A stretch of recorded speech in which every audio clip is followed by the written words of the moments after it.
having said all that, introduce myself. Actually, my name is on the back of the program. And this is how you're going to follow along on the tour with your program. You should take this one here, I'll show you.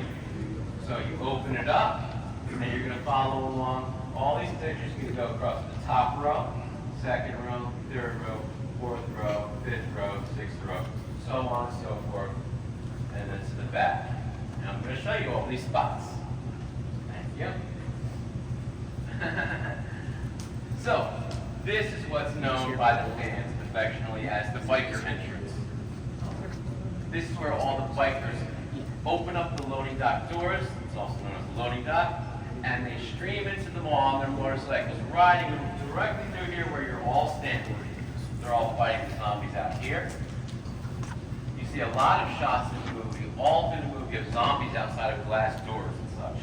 A lot of those shots are all filmed outside these glass doors in this area. In fact, the very first day of filming, I believe, was November 6th or 7th, 1977. I'm sorry I don't have the right number correct yet. Somebody can correct me. 6th, maybe, Paul? I believe it's the 7th. 7th, Yeah. okay. Thank you, Paul. You're welcome. I know a lot of people on the tour. Some people have done tours before. A lot of friends on the tour, so it's great to have you all here. So on that very first day of filming, they filmed most of those zombie scenes, all silent. There was no, audio recorded. It wasn't needed. If you had to add zombie sounds into the film, they would be added in post-production later on after everything was filmed. So it was without sound, and the entire day was filming stuff with a helicopter on the roof, and then zombies outside these doors and in the parking lots. And most of the shots that you see, zombies in the parking lots of the malls are all out here, and this parking lot over here. There are some scenes elsewhere in front of the sort of main wall entrance later on, but most of the zombie stuff is all out here, up there, and over here. Of course, if you follow the movie, the first time that you see them block off a set of entrances, or one entrance, with a truck will be in front of the main wall entrance, which we'll get to later. The second place that they used a truck to block the doors would have been right here. And you would see them come around and swing around the truck, and they would back up one of the trucks, and you see it backing up in the shot as zombies are out here, right along here, and you can even match and recognize this rock wall, which is still the same. And then, of course, I said all those zombies are filmed out here, and I'm going to do a little recreation. As we go along here, I do sort of little reenactments and recreations of certain scenes, and as certain zombies myself, and then I even say some of the dialogue as we go along, too. So I'm going to do one right now. And you should remember it.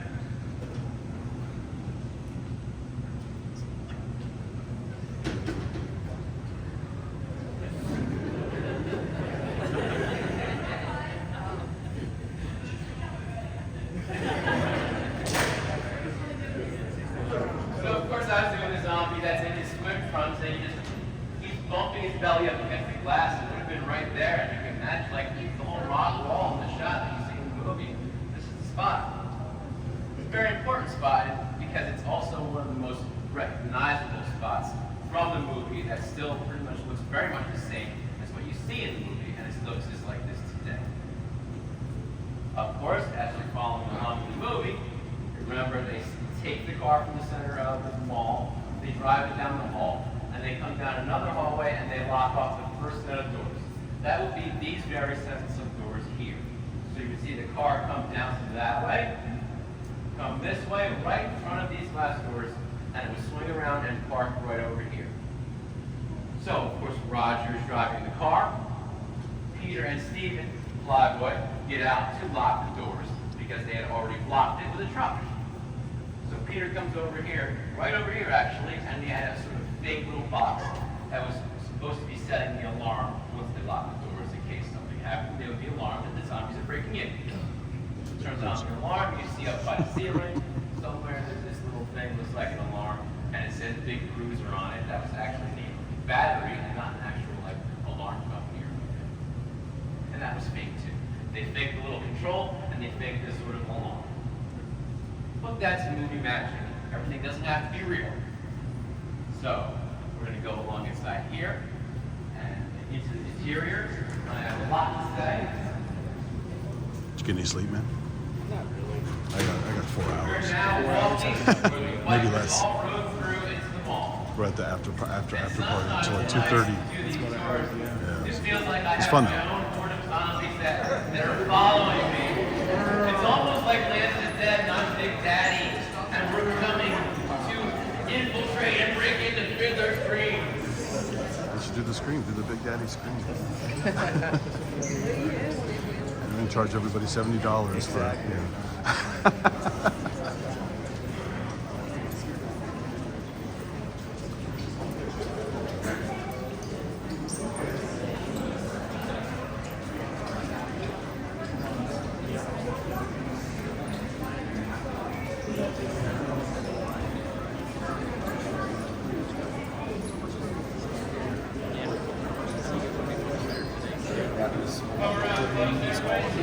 Oh yes, Joseph. You can hear me now with this.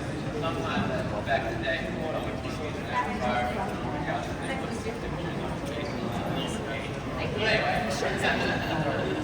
There's Alpha meeting the fans. Will there? I'm glad it happened. So, at this point, we are, as you know, bikers all come down this hallway. And this would have been where the fountain was. So all the bikers ride their motorcycles around the fountain, around and around. Zombies start coming in. Everybody's coming into the mall. So this is where I'll also explain how I know where everything took place, okay? Because the mall has changed over the years. Since, in 2003, 2004 is when the most major renovations happened to the mall. Before that, you could come here, and it very much looked like you would see in the movie. It had the same sort of railings up top on the upper level.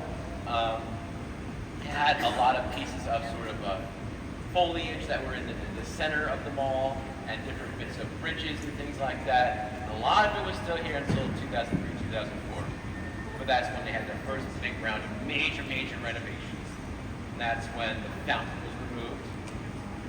And then the clock tower would be actually on the opposite end of the mall. We're going to get there eventually. But the fountain would have been right here. So this is how I actually learned where everything took place.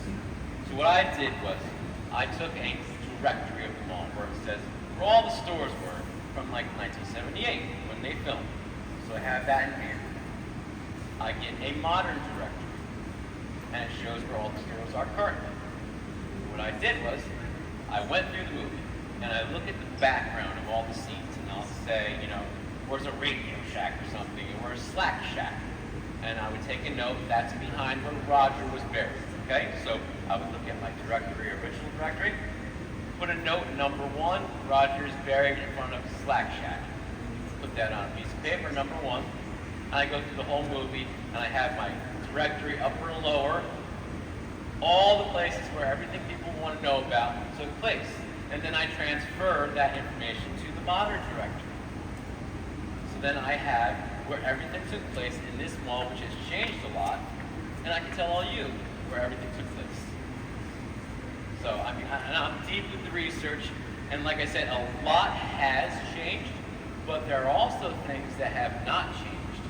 For example, if you see all these marble columns all through the mall, you can see the same ones in the movie, and you can match a lot of scenes to those marble columns. Patterns on them are distinct, and you can see these things in the movie. So that will also help you find spots from the movie. And then I show little details, even one that's on the ground. I've matched something on the ground. We'll be getting to that in a little bit, and you should be amazed by that. But that's the level of my research and what I've done, and how much I love Dawn of the Dead in particular. If I was to say, and I had to pick a favorite George Romero film, it would be Dawn of the Dead. Even of the trilogy, the original trilogy of zombie films, it would be Dawn. So this is my domain. And then if you've heard the recent news about what's going to happen, you know, recent developments concerning this mall, the entire property was sold to Walmart. And they've even had architects come out and survey the property and the land and the building, because they are trying to develop a plan currently of what they're going to do with the property. And it doesn't honestly look good.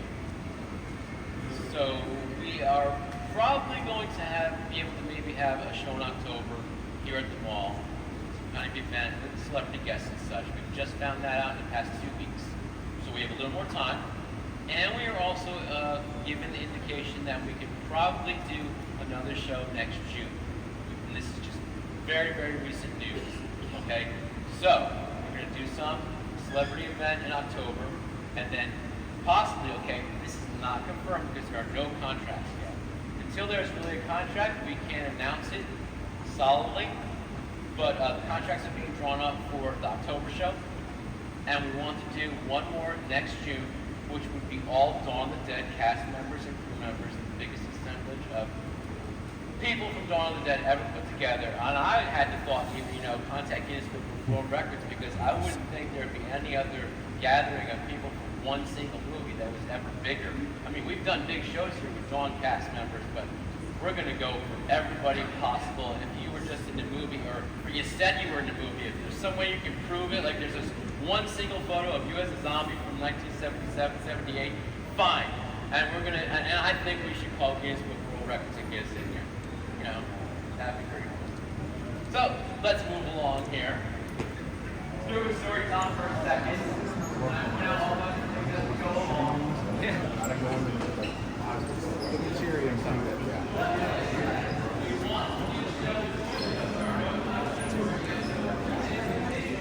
Did you know that Deborah Gordon's in Dawn of the Dead?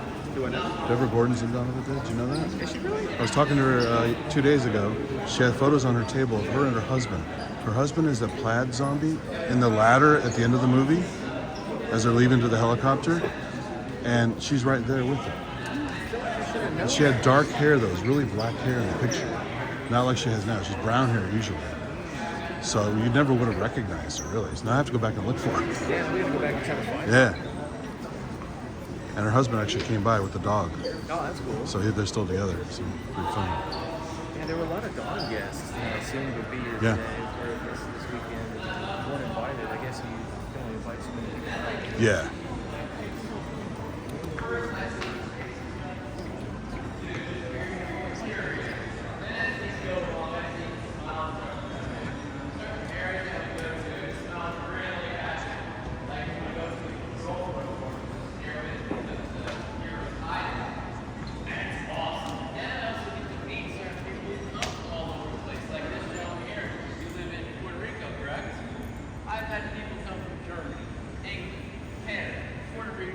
Australia, come on tourism month. I've met so many people over the years, and it's awesome to share this mall and my knowledge with all of you. Very, very cool. So along those lines, there's a famous photo where the cast and crew got together on possibly the last day of filming. It's not in my program, but you might see it at some of the celebrities' tables. Where they're all wearing Dawn of the Dead shirts. That's the crew shirt for Dawn of the Dead cast and crew members. They all line up in this photo and they take a big crew shot. That would have been right here where we are all standing. You would have been facing this way towards the fountain. At the very bottom of the photo, you can see the rounded edge of the fountain. Also, another way you can prove that it happened right here is that, of course, I referred to the marble columns over there. You can match this marble column behind them, and even though two over here on the sides in the distance. Further proving that it took place right here. So we're going to move along over here.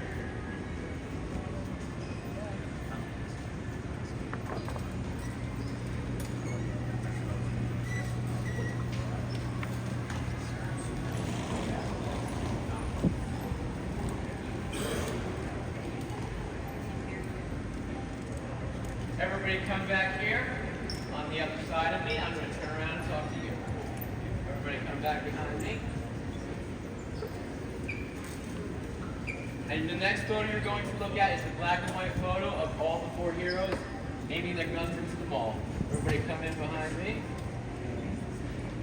Marge, where are you? Okay, just want to know where you're at. Little.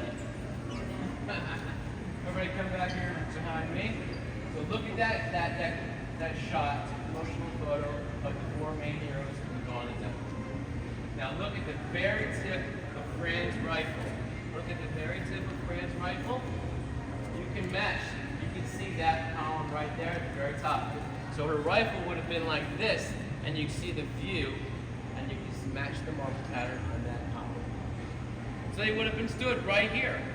And of course, being me being the fan that I am, I've come here with 3 other people, making 4 including myself, and I've recreated that shot a couple times over the years.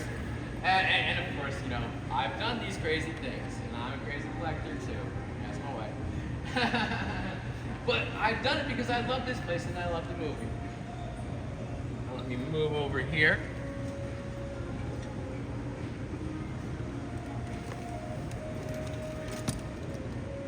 If you remember in the movie, during the bike parade of the mall, one of the bikers, played by Tassos Stavrakis, his name was Sledge in the movie, that was his character's name, he grabs a rope, and he's up top, and he swings down that rope, comes down, lands, and starts fighting zombies. Well, the first time he did that stunt, which would have been actually right under here, he actually swung too hard and he hit the ceiling, and then he fell down, but so it wasn't a good take, obviously, and they didn't use it in the movie, but he wasn't hurt, thankfully. So then they did another take, and then it went off without a hitch. He swings underneath, comes down, jumps off, and starts fighting the zombies. And then, of course, one of the biggest stunts in the movie takes place right over here.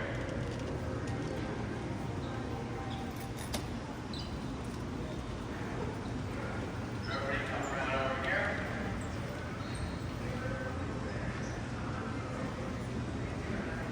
So, following along the program, you'll see that shot of Tom Sweeney jumping over the railing from the upper level. That would have been right here. And you can match that line in the ceiling and the 2 windows. He jumped right here. Have any of you seen the documentary Document of Death? Yes, a couple hands, a couple yes. That is a very cool documentary, an important documentary on the filming of Dawn of the Dead. It's almost all about Dawn of the Dead, but it also talks about art and life.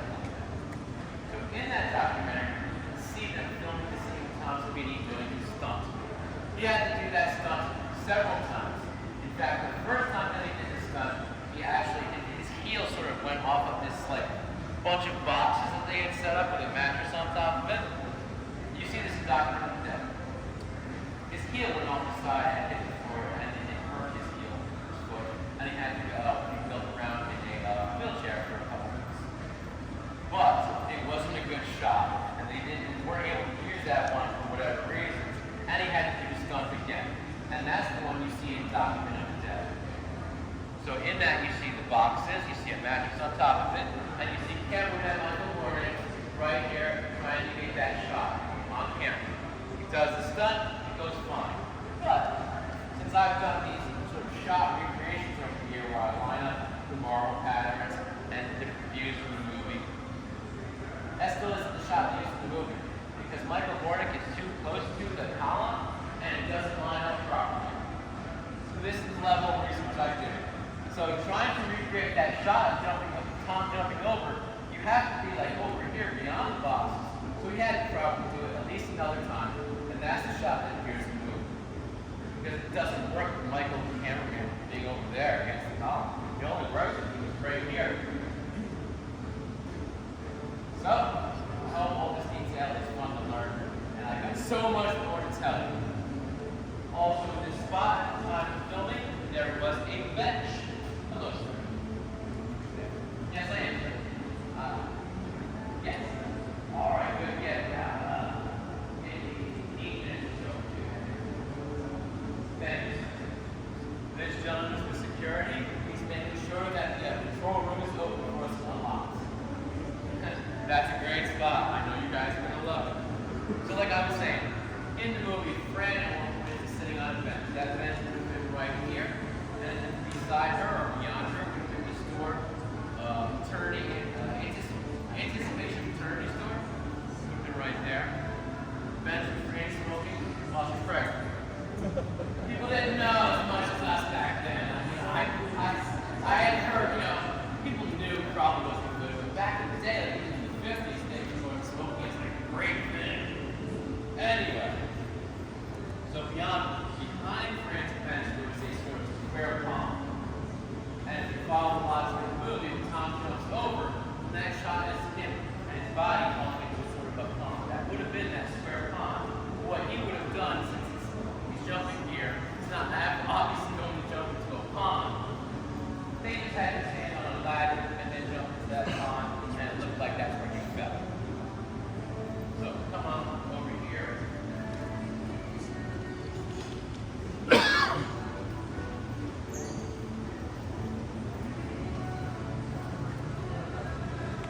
This gentleman just asked, do I know where the blood pressure machine was at? And the answer is of course. Of course. And I'm going to show you, and there's some interesting bits to learn about. So seriously, you don't even necessarily have to ask. I'm probably going to point out almost everything you probably want to know. In fact, this is a great spot right here. This right here at the time of filming was a store called Cheeseboard. And people often ask me, where was the gun store in the mall? Actually, there was no gun store in the mall whatsoever. But the view out of the gun store was from here at Cheeseboard. The reason I know that is because when you see the view out of the grating and the zombies outside, as they're inside the gun store, you see the store Ormond. The red label that would have been around the store's name, Ormond. And that's in the distance, so that's how I know they filmed through Cheeseboard. And they had access to it because later on, they filmed another scene. But before we get there, let me tell you where the actual gun store was. It was filmed at a store called Firearms Unlimited, and that was in the East Liberty section of Pittsburgh, a suburb of Pittsburgh, and they filmed all the interiors of the gun stores there. So like I was saying, they also filmed another scene here in Cheeseboard, actually, and you see a lot of Cheeseboard in the movie when they have a montage of them eating all the food, and they're taking everything and enjoying the mall after they've taken it over.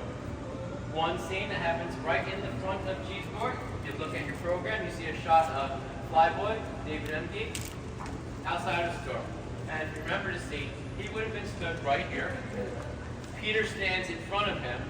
He picks up a little loaf of bread and he's like, shows it to him, and then Peter's like, picks up a big loaf of like rye bread or something. He's like, Manja! And they have their laugh, but then, if you see the shot there of Flyboy in the program, you can match the marble columns. See the shot up behind his head of one of those. You can match maybe both or one of them. Pattern right here and right there. So that further proves this is where they were. So let's move along over here.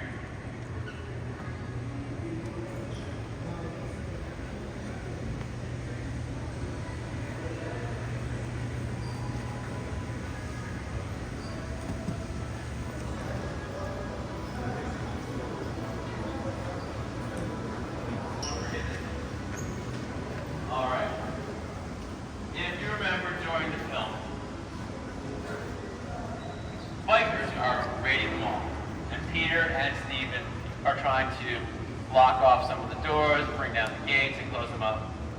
Then the bikers start firing. Well, it's actually Flyboy starts firing on them, and then they start firing on him and Peter.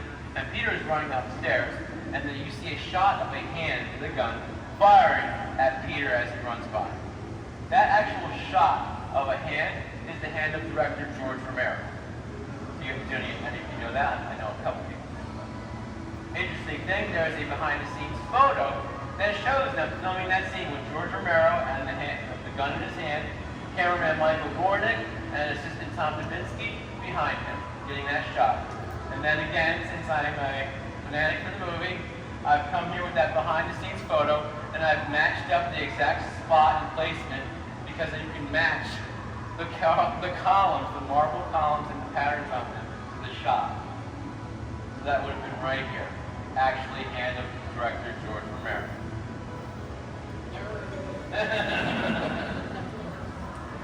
I'm fine waiting here, okay? Now this is a great spot. Everybody come behind me over here, down over here. Yeah.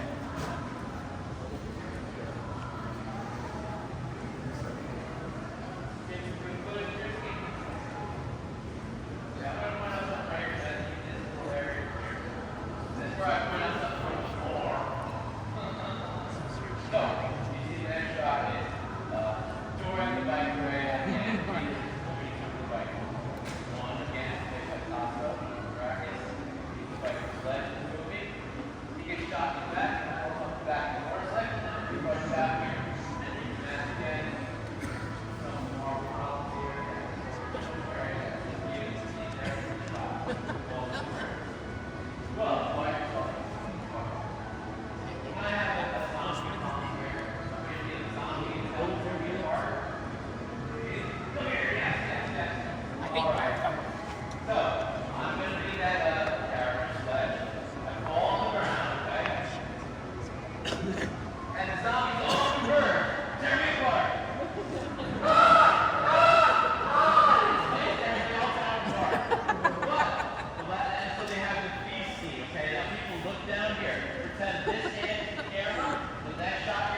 Hey, look, it's ending your show right there. It's ending your show right there. You always play at the end of your show. That's like I didn't think about it. That's my level of dedication. And you see also, look, you see the wider bit of this line and that. Yep. That's it. I finally found the ground. And that's not the only thing that I found on the ground, but that's the only one I'm going to show you on the tour. I can't spend all the time looking at the floor. Yeah, on my own time, I'll come here looking at the floor.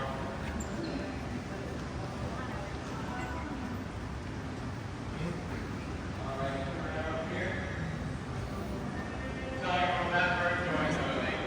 Again, bike rate. Most of the stuff, bike rate does happen on the first level because, we're all coming in through that entrance over there where we started. So, if Tom Savini is on the back of the motorcycle and he gets knocked off of it, that motorcycle would have been traveling directly through here. He falls on the ground, he gets up. This is where he meets the machete zombie played by Lenny Lees. Turns around, and you can see behind him as he moves, you see a doorway. It would be that doorway. So he comes up, machete zombie's on the ground, machete zombie grabs his leg as he takes the machete out of his boot, grabs his leg, he says, "Say goodbye, Crick." Marty Ship comes behind, one of the bikers, grabs his head as he pulls the machete out, and they go on their way, fighting zombies. Now we are going to the control. But this I have to cycle everybody through.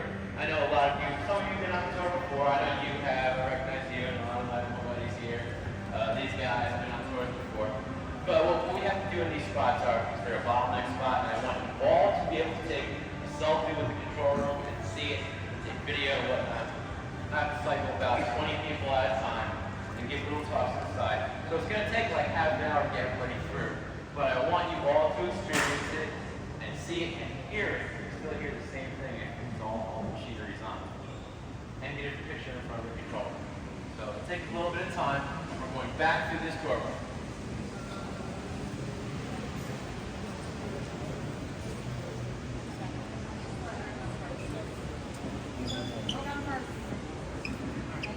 Thank you.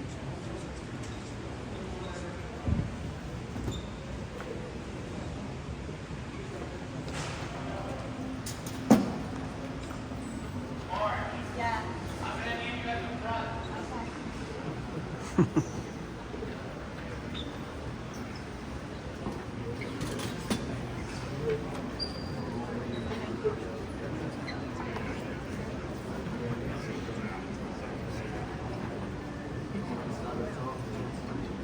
It's not up top.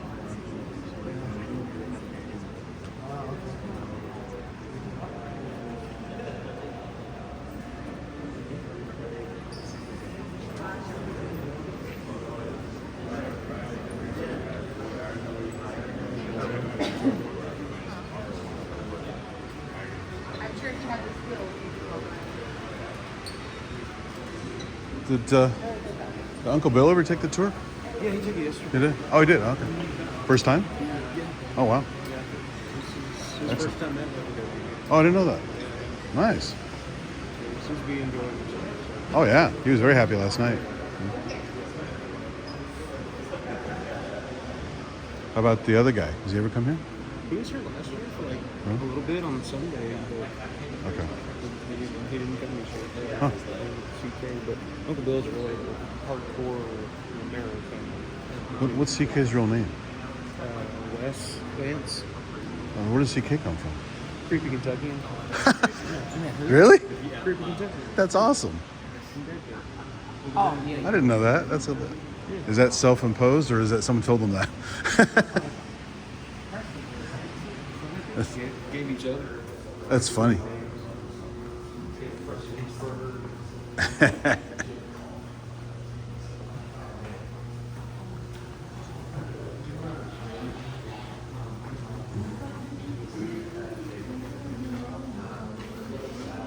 Reverse shot.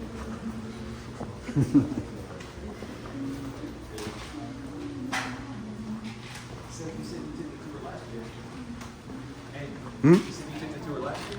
I did, and it's all on my channel too, the whole thing. For anyone who can't make it, so.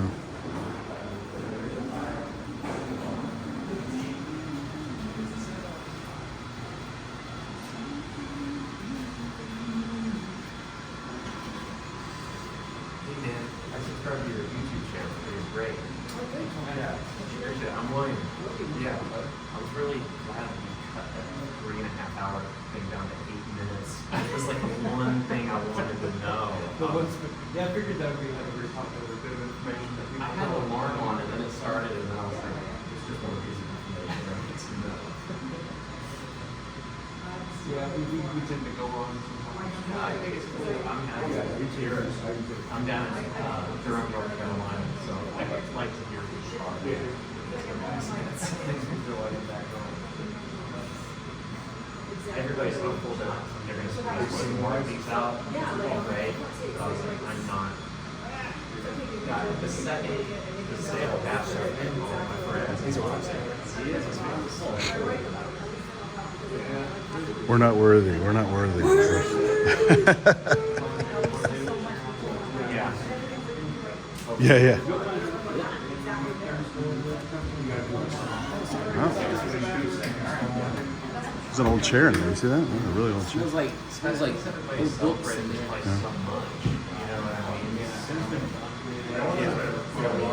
I guess it's better than smelling like feet or something. So. Like Fritos. Yeah. Fritos. It's bad. His balls. Yeah.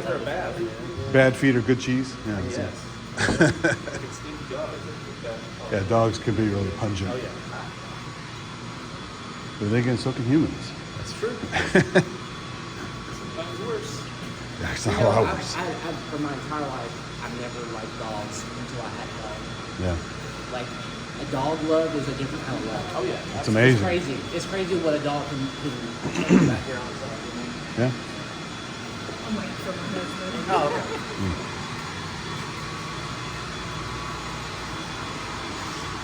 They can be soulmates.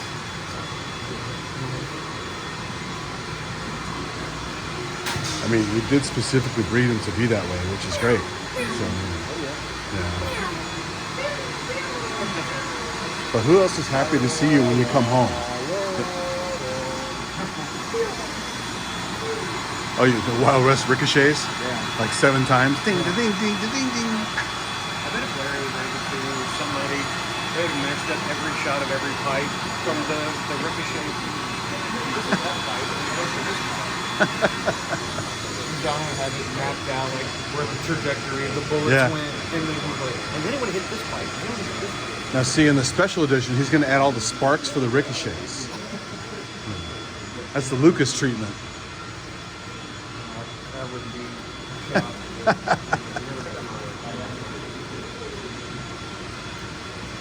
That's funny, you guys were talking about Dawn of the Dead 2 last night.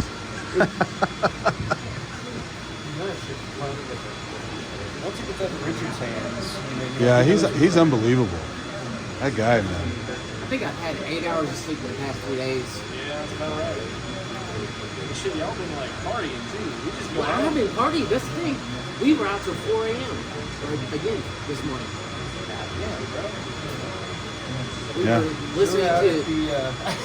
I didn't even lay down till about 4:30. Yeah, so We went up to the Residence Inn afterwards, and we were just hanging outside. And it was Larry, John, Jim Cirinella, and Kevin and all them over. Brandon was out there. He was showing us the Resident Evil. oh yeah, that was cool. Zombie appliance that he's got. Yeah. So we just hung out there. It was a super nerd out though. It was fun. Yeah, it was Yeah, a it super was- nerd fest. It was, yeah, it was- you know, Larry and Jim and John getting into the deep minutia of everything. It's like I'm just sitting there, just like, keep going, keep going. That's I'm funny. listening, but I got my eyes closed. I'm so tired. You look half asleep last night already. Yeah.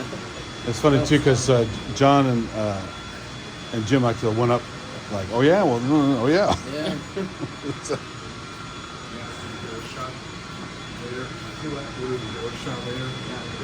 Yeah, I got a list of things that I want to recreate. Trying to do rocket stamps. Yeah.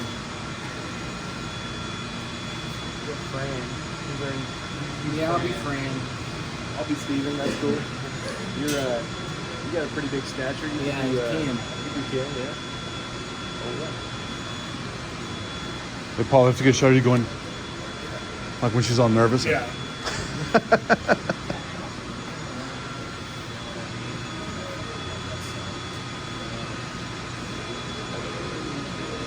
So did Kevin actually stick around and hang out? Yeah. A little bit, yeah. That's cool. Yeah. I want to apologize to him about the Night Rider's chair thing. When you took my picture in the chair, he said, "Oh, come on, you gotta go." Oh, I felt bad about that. Kevin, you said that? It's Kevin, yeah. Oh, I didn't notice. I didn't look. This is 17th birthday. This is your 18th. You know, it's been crazy for 17. It's only because this is the last one, but I know. How about like, it's really important I go to this one too. I already said it's going to be gone next week. So, I know. I thought 2023 was great. What do you have in you? I'll try to get started. John's a giver. John Harrison's a giver. I'm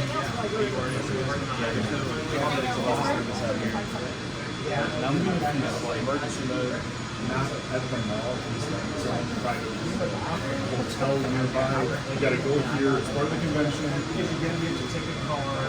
You wear a blindfold. Or go shuttle. So you think about machinery and the sound of things. Doesn't that sound like old bearings, like it's worn out? Yeah, it always sounds like that, but it's apparently normal. That ringing, kind of, it's like metal on metal noise. That ringing.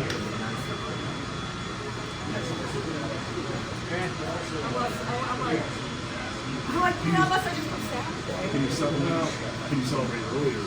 I did, that's what I did this year. And 5 hours before it's released, you know, it does actually hurt your legs.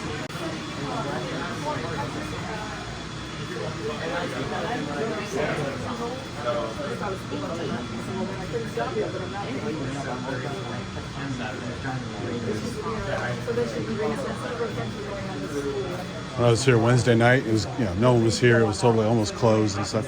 And I took a little peek down the main hallway just because, no one's there. You could walk down it. No, I know. I did walk like halfway because I always love that look with the lights and those same curved light fixtures are there, and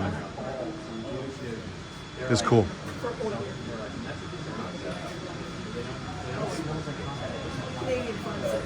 It just smell like coffee. I just smell it too. Either coffee or like really strong tea. Coffee pee. Yeah.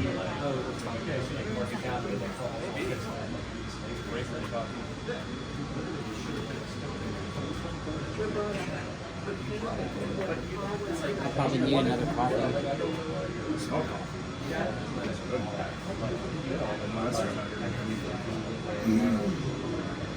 My trick is for road tripping days. So I used to road trip a lot and get a lot of bad coffee. I just started taking those little caffeine pills, and it's the same. It's 200 milligrams of caffeine, same as a good sized cup of coffee. You don't have all the acid and bad taste. And, I can't do caffeine pills. Like really? It's too much at once? Yeah. Some people can't do that, yeah. I mean, I can have them and it works, or I can literally just go to sleep if I want to. But I know some people can't even have a cup of tea, and like they can't go to sleep. I'm not like that. It's just Yeah, I drink too much caffeine. I do too. I used to drink a lot. Shaky. And Yeah. Do you get ocular migraines? You ever get those yet? I think it's a piece of like one of those trees or foliage that they took down. Like that big, what are you seeing there? Bamboo there? That's wood. Oh yeah, shit. Looks like a tree. It's got a lot of dust on it. I don't know what's stuff there. Oh yeah.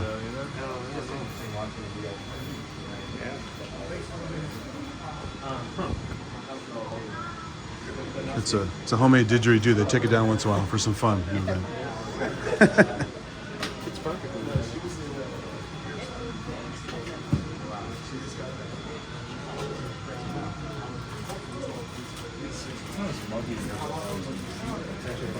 I'm cold.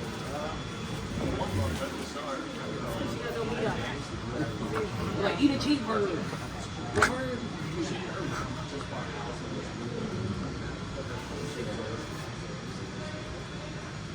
I really want to ring the doorbell. I see a button over here. She said, "I'm not gonna push it." there. You got You are a butt pusher. Do you double dare me? That's a salt.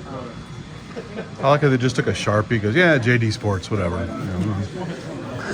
That's what Monroeville had as well. That's just a Sharpie. So I was thinking about moving the dog.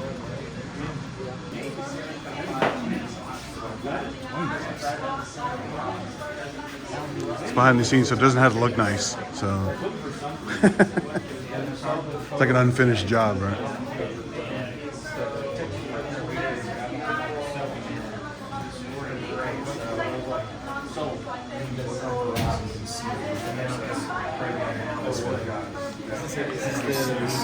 I remember we thought this was the first tour I did. We thought this was the stairwell. So this is like, Oh yeah, but there's tons of them. Like that. yeah. I'm like, oh, is that the stairwell? If you look just right in here, you can see the roof access. Oh, really? Yeah. You see it? Yeah. Oh, point in the right direction. Uh-oh, now I have to look.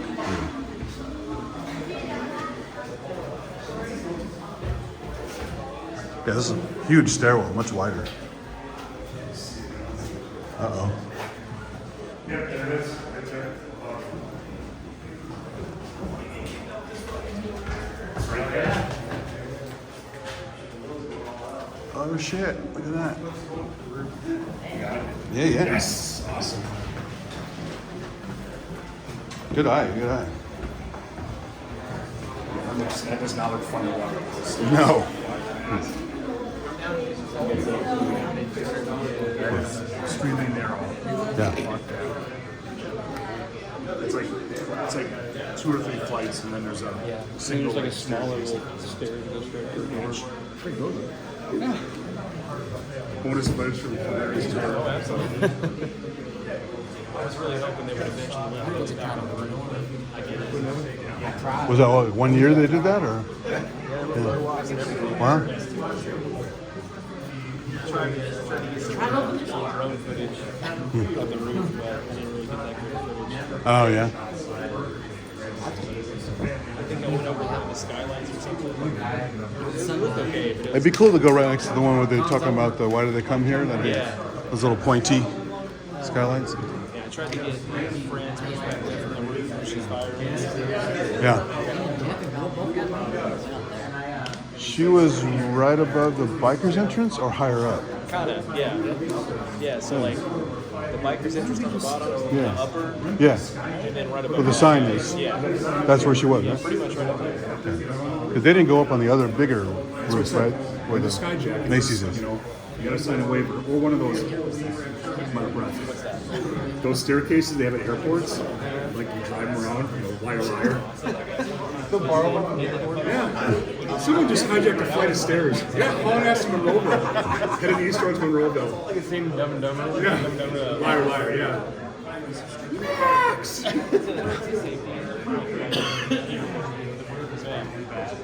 Yeah, I mean, I don't know what people call it. There's possibilities, but It's like a photo op. Do you want to Imagine how much they can sell it. they would sell out as much as the tour. Kevin would probably have to sign contracts and liability, insurance shit. I'll use my own insurance. Because I was subscribed to Gaz's channel after your videos.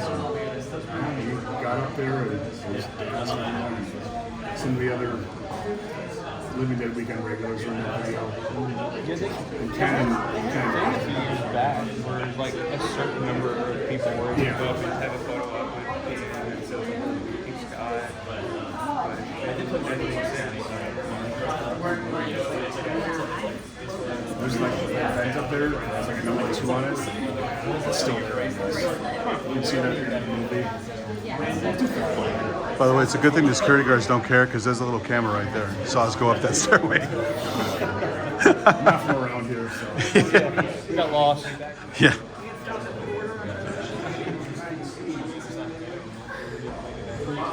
What do you think this is all about here? This is kind of weird here. Rick and Morgan.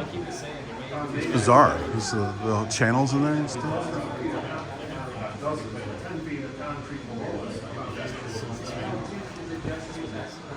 There's actually a song on that Eugene Clark album. Love that song. It's actually kind of good. So Really? It's called Keep the Love Flame Burning. Can you send me the whole album? I will. I think I have it drive or something. Yes, I will send it to you. And I'll send it to you. Is he also charging $70 for that at his table? I'm charging $20. Okay. Plus tax. I say 20 You usually part of the, yeah. Totally good, yeah. He's trying to make his money. If you don't mind, I'd like to check it out too, because I got to see how, because I've heard you guys talk about it, but never heard it. There's like one YouTube video, I think, of one of the songs, but yeah, it's from what I've heard. That's one of like the first videos I ever did was I went through the entire album track Really? by track. It was like just listening to it. It was just like Just doing an analysis of what it's very Kenny G-ish with Duparty. Yeah, for a big, tough former football player, it seems a little wimpy, right? So, boy, there's some serious rust on that pipe. Look at that.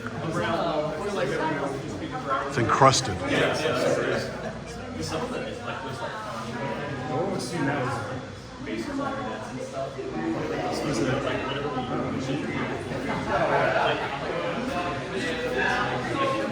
More or less.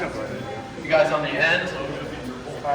We're the end. It's probably one more group. Okay. So stop here. You'll be next. Wait here for me, and I'll come get you back to you. This reminds me, if you ever take the Hoover Dam tour where you go down, stuff like that, it's like this. It's more constricted hallways, but yeah, the guy has to keep coming by, and you go in little batches down to look at this, actually a grate in the dam itself. You can walk down a little tunnel and go to like this grate and look down, and there's the fucking water right there. You're halfway down the dam. It's pretty cool. But the hallway is like half the size. There's men alive in here. Man alive. Men alive, there's men alive in here. What is it? It says man alive on the door. Some kind of security. I don't know. Oh. Cool. We'll go check it out. I've noticed that before. Go on. Don't ring the fucking doorbell, dude. It's better than Man Undead, I guess, right? So, although as a joke, if I worked here, I'd probably put a line through that and say undead. Just, why not? Right?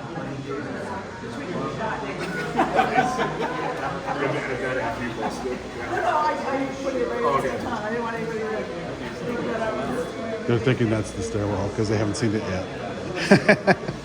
Oh, meanwhile, it's huge. It's a much bigger stairwell.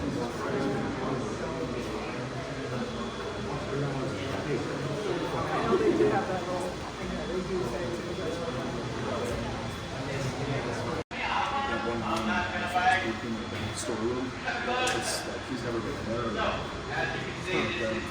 Or it's been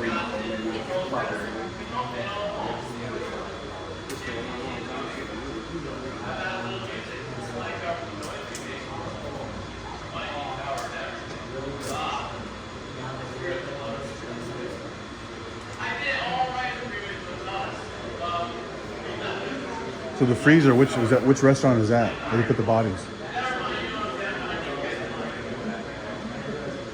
I assume would have been on the first floor. Yeah. Probably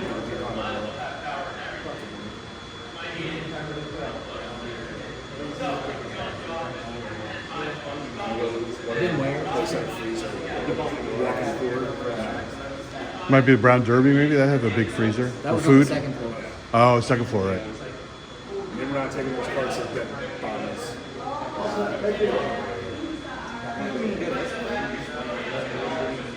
Yeah, it's true.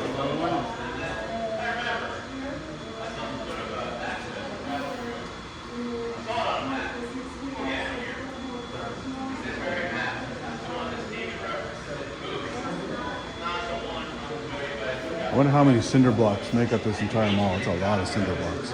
Yeah. That'd be a good trivia question. How many cinder blocks in Monroeville Mall?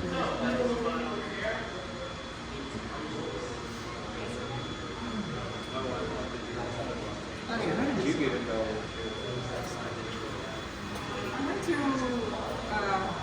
went to Like, is it like the con or is it like movie?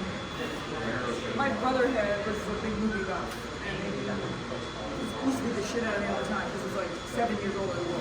So the only thing that was talking to me about movies was the only time he would beat the shit out of me. So then I'm like, So you had to learn. so my brother, Yes, yes. Everybody come in here, stay over in this general area in front of the office, take your photos and selfies. Some of you know how this goes. Take your photos and selfies now, your videos. Everybody can film in for last minute.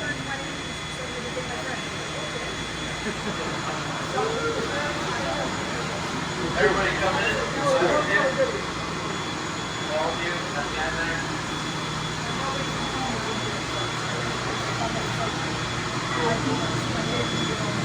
Alright, now this is the time for you guys to take your selfies and kind of photos and videos in front of the control room.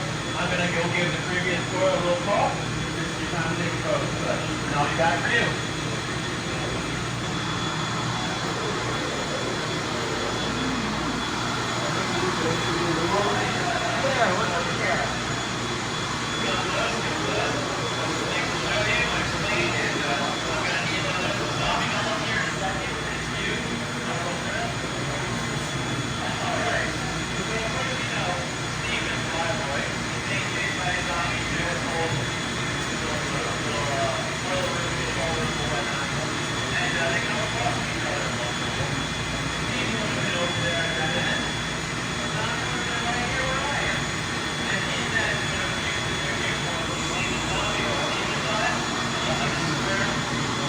It's the same old desk too, where he gets the gun. In there.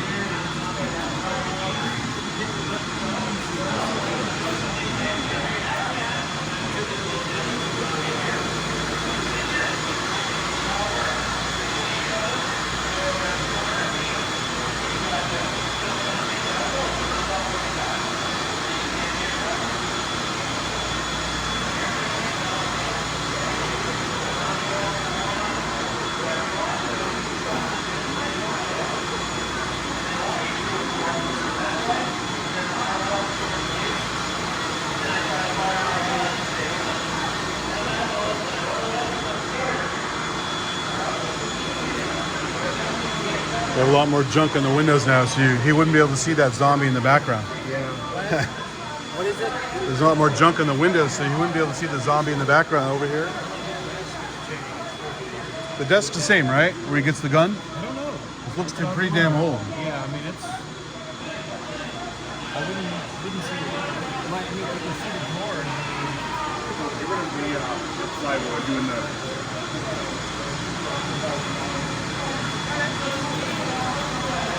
I've got a knife in my hand. So what Yeah, no, I don't. was it? The shot of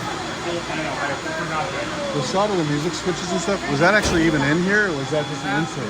What? The music box switches. Was that even in here, or was that an insert? Oh, actually, I think there's one that actually does say music. There was in here. Yeah. Okay.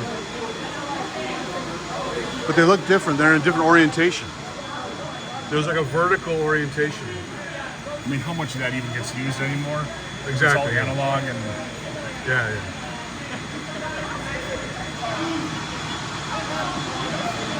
Because it's all from right here now, you know. Yeah, sure. My brain, when I looked at you the first time when I was scared, my brain automatically thought it was Monster ammo.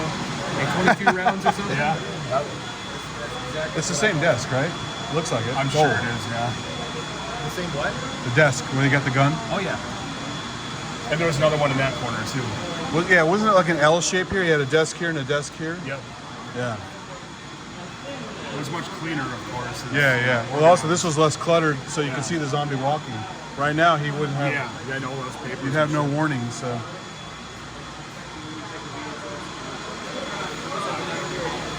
Usually 2 years or something. It's crap. Alright guys, we all took the photos. Sorry. Hey, I bumped it. Sorry. back there. Thank you. Sorry. Alright. As you can see, this is the original Johnson Control Center control panel that you see in the movie. Not bad on little music. Doesn't cover the noise we make. We might as well have power and everything. We like needed. I got it! With the last group, I got the last one. So that's it. They went in there, and control panel, looking at it, investigating. Roger goes inside, and he finds something. Finds some walkie-talkies, and he finds the keys to the kingdom. Keys to the kingdom. About the actual keys? 15 upper, 15 lower, what did you say? Is that the actual key set? Are these the actual key set? No. I made this up. I bought a bag of keys on eBay. When I come back here, through the twisty hallway, sometimes I feel a little lost. But, you know, then I remember I saw some sort of access or passage code. I saw it on the map. We can get out of here. We'll get out of here. Here's that very map that Stephen references in the movie. You each get a copy of this map when we exit over here from my wife. You each get a copy? And then people ask, is that the real one from the movie? No, it's a replica. Move along over here.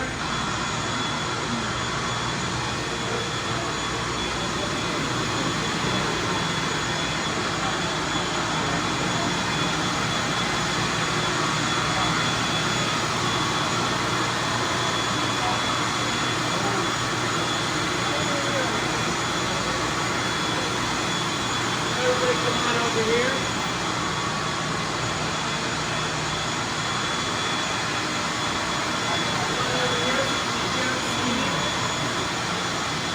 Thank you. My voice amplifier died.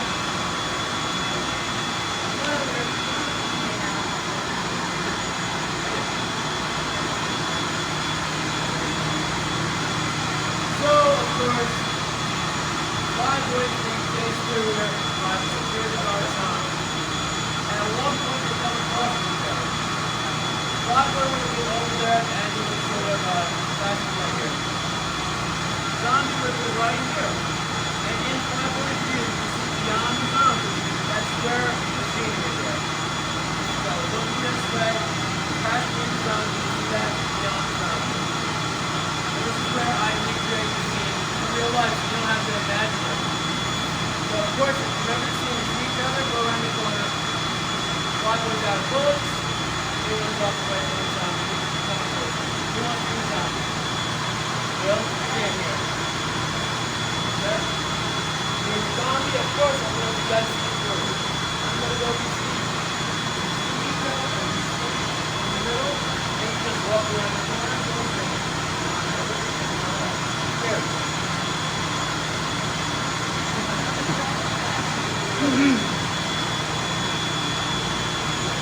He's sleeping so it fits, right?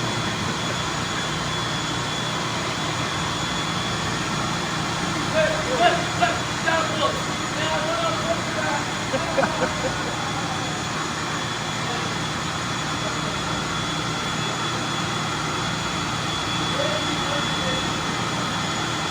So, Steve stopped by the end of the procedure.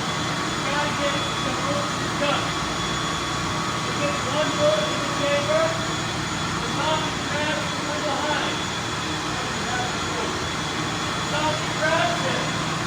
He spins around. Zombie goes towards him. He's got one bullet.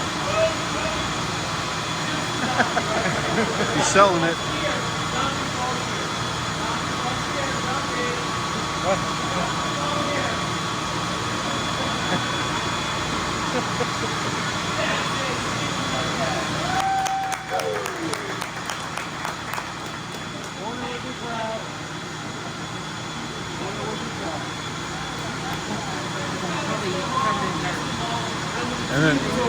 And then you have to recreate this, right? Bing, bing, bing, bing, bing, bing, bing, bing, bing.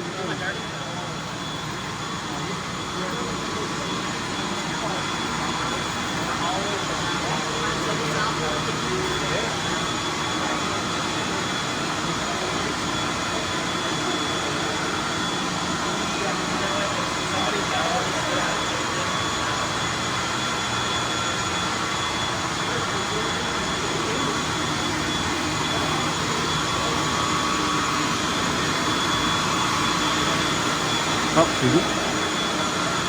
good job, man. Good job. That's where he's hiding. the bullets, and that's where he shoots.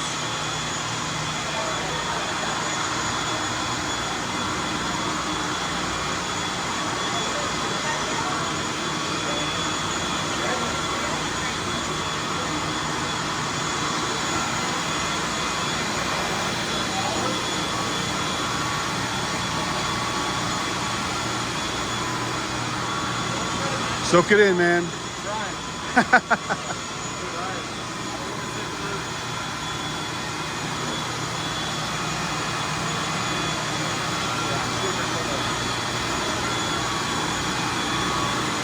No, you have to do this. You gotta do this shot here. Bing, ba, bing, bing, bing, bing, bing. You can add us some post. Yeah.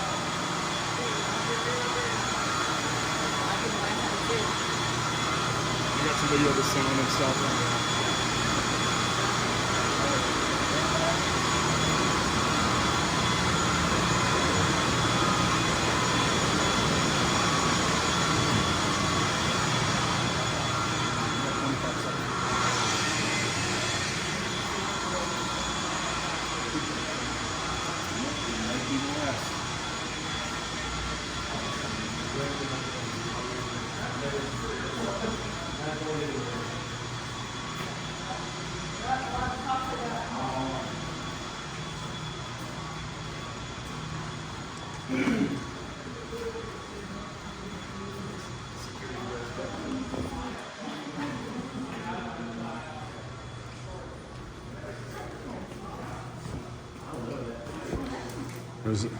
There's these labels on the wall. Reminds me there's a Chinese sign from some facility. It said no smorking.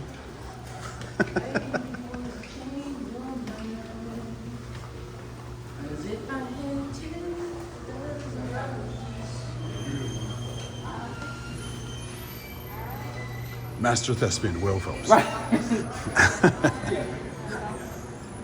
Thank you. All right, that's the last. Yeah, I think there's one more guy. Okay. Couple more, yeah. All right, guys. Everybody go to watch it over here.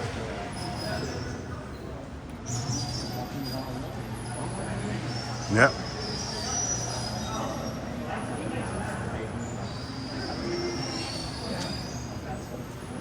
Great thing about this Sunday tour is you get to experience a little bit of what they experienced filming the movie because the mall hasn't been open yet. I think it doesn't even technically open. I think maybe 12, but the event opens at I think 11.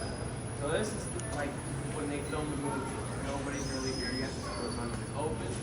Pretty good. At this moment, I like to take a moment of silence because this is where Roger was buried in the movie. The reason I know that, of course, is because I compared the directory in that day to modern day. Slacker Shackers are doing it over here beside, Peter when he pours out a liquor for his home. And you see the dog tags in the group. That right there. Anyway, let's move on. It's a fictional character!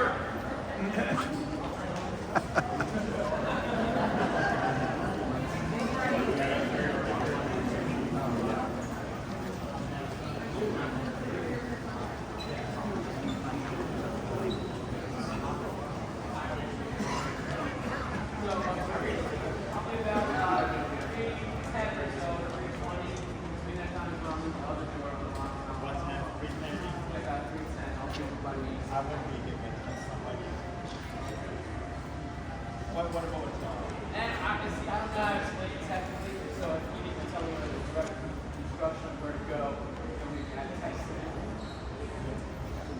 He knows that's where to go. I'm going to go through the office.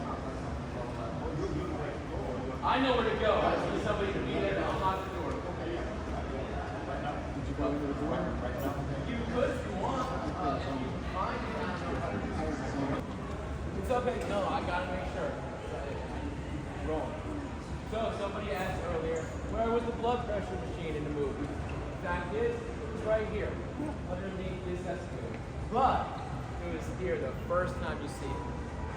2 times you see it in the movie, it's in different places. That's a little continuity error if you pay attention and look at the background of the blood pressure machine. And other things were in this place too. So it is definitely a continuity error and not just like it's two of them, right? And I'll explain. So, first time you see it, it's right here. That sombrero's wearing zombie, played by Tony Booba. Has to check his blood pressure. Why? I don't know. But he does it right here the first time, and that's when you see, if you look at the background, you see a row of glass doors. Those would have been the glass doors that go into the Monroeville Ice Palace. It's the ice skating rink. There in the mall in the movie. That would have been here where the food court is now. So, you see the leader of the bikers come and say, hey man, what are you doing with all this going on? Whatnot. Something to that effect. Takes them away. And they go and do whatever they're doing in the mall. Of course, also, later on, you see a scene with a TP. Okay, that TP would have been here. And where'd the blood pressure machine go? Because it has the same background of the glass doors, the Pump Go-Go next to it. There's a hot dog stand next to the ice skating rink. So just a minute or two earlier, you have the blood pressure machine here. Then you see the TP here. And that's when Tasso Sarakis, playing this character of Sledge, fights a zombie with a cowboy hat that grabs him. And there's another zombie with a green leotard on. And they fight here. And then the TP falls and such, and that's how it goes. The blood pressure is gone because later on it reappears under that escalator. And when we go over there, I'll put it out. A little bit of movie magic, or maybe not so magical moments, if you really think about it. It's a little error. So we're going to move on over here to the ice tower.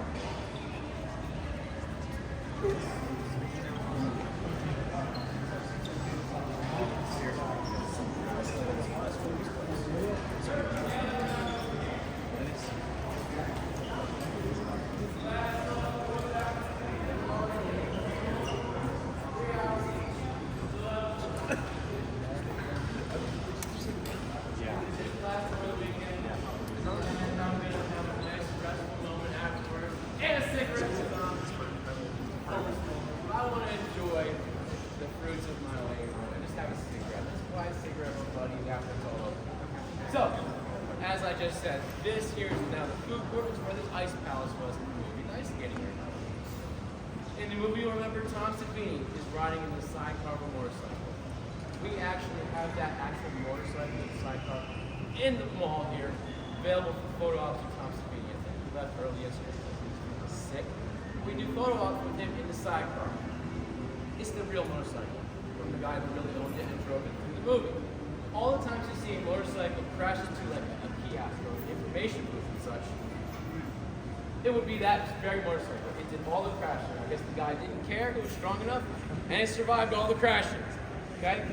Margaret, are you around? Yeah. Okay, just want to make sure. Coming up on the last prop from you, and then you can go. So, he's riding through the mall, and there's a scene where Tom Savini's in the sidecar, and he's got his machete. And if you move over a little bit, he actually rides through this lane here. And in the shot, you see the line of glass doors that go to the ice skating rinks. So he rides on the motorcycle here with his machete, woo-hoo! And cuts off the head of the zombie here. That happens right here. Now we're going to move into the ice house, onto the ice, which is not scary.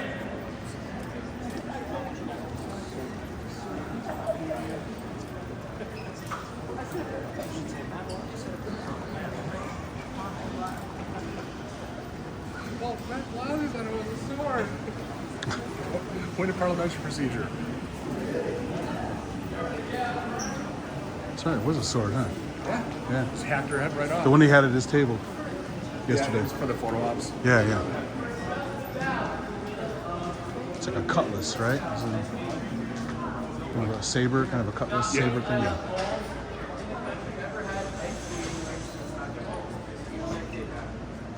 It was closed in 1984, and in fact, a few movies and TV shows have been shot here at the mall over the years.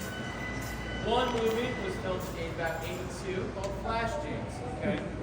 And the ice skating rink scenes in Flashdance were filmed on the ice here in this ice palace.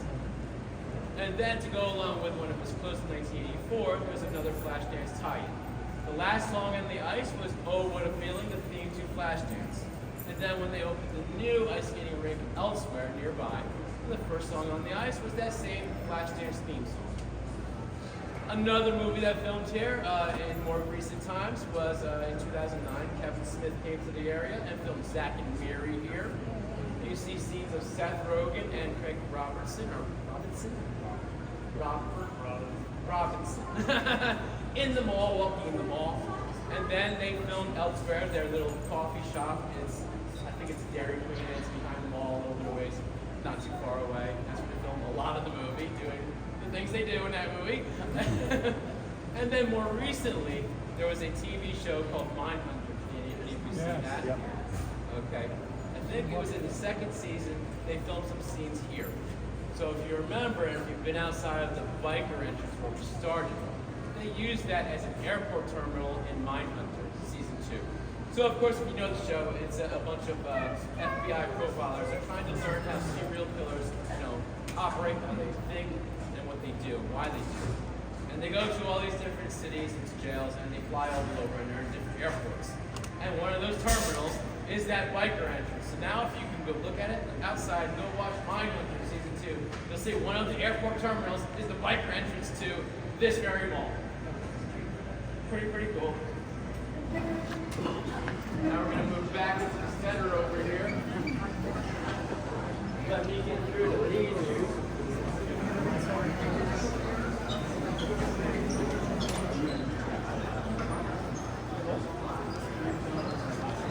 Will's on a mission for some caffeine. Yeah. All that zombie acting wore him out.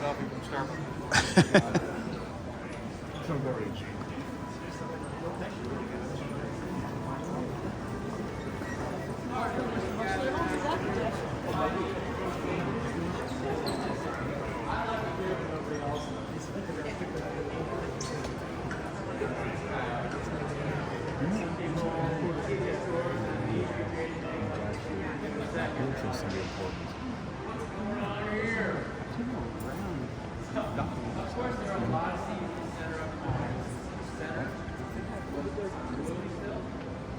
Behind me is where Jason Penny's once stood, on the lower and upper levels. Okay? I'll talk more about that in a second. You see a lot of scenes of zombies during the credits throughout the movie, going up the escalators, and I'm going to do one of those zombies right now. So, there was one zombie in particular played by Clayton Hill, the husband of Sharon Hill, or Sharon Sakati Hill, who played the nurse zombie. He was known as the sweater zombie or the escalator zombie. And he was also the weapons coordinator on the film. And the zombie sort of stumbled to death. I'm that Clayton Hill zombie.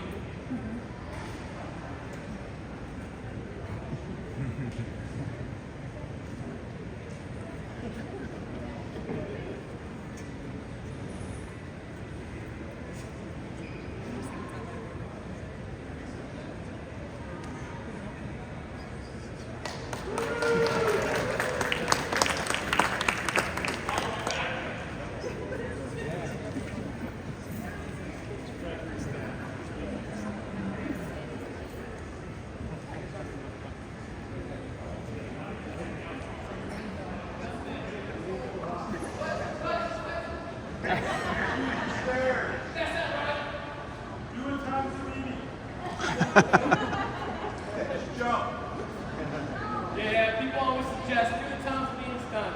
No. Next year. I'll bring the boxes. Next year, the last full tour ever, I'll do the Tom Bean stunt. All right, hold me to it. Serious.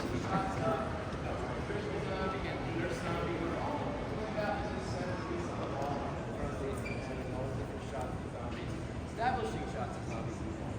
Only. Oh, yeah, this is where Jason Penny was. And a lot of the movie happened in Jason Penny. Of course, the escalator that Roger slides down was in the dead center of Jason Penny's here. In 2012, that Jason Penny's was shut down to be sort of downsized, and they moved into a one-level store at that end on the top, I believe. But before, it was 2 levels here. And that's what we used to film here Dawn of the Dead. So it closed in, I think 2012. And I heard about this, and I wasn't able to get in. I didn't get in a sort of slide down that escalator. I wanted to slide down that escalator so bad. So, I heard they were selling the fixtures. And I made a special trip up here on one of those days they were open to sell the fixtures. And I brought my own SWAT outfit, just like they wear in the movie. I put one together, the exact kind of, uniform and everything. And I slid down that escalator like 7 times. I was allowed to go in there and do whatever I wanted. And thank you. And I got video of most of the slides. Like if I slid down 8 times, I think I have video of 6 of them. And they're on my WGON TV YouTube channel, which is the name of the station in Dawn of the Dead. My YouTube channel, WGON TV, you can see all those slides. You got my view with my camera going down. I have people filming for me from the bottom in my full SWAT outfit. It was amazing. And it was like a whirlwind 24-hour thing where I only had work on one day, so I drove up Sunday night, got there early in the morning for 10 a.m. or 9 a.m. or something, and I spent the whole day in the JCPenney's and doing other things. And then I drove home that night because I'd worked Tuesday night. So I was up like maybe 30 hours, but it was totally worth it to slide down that escalator, all right?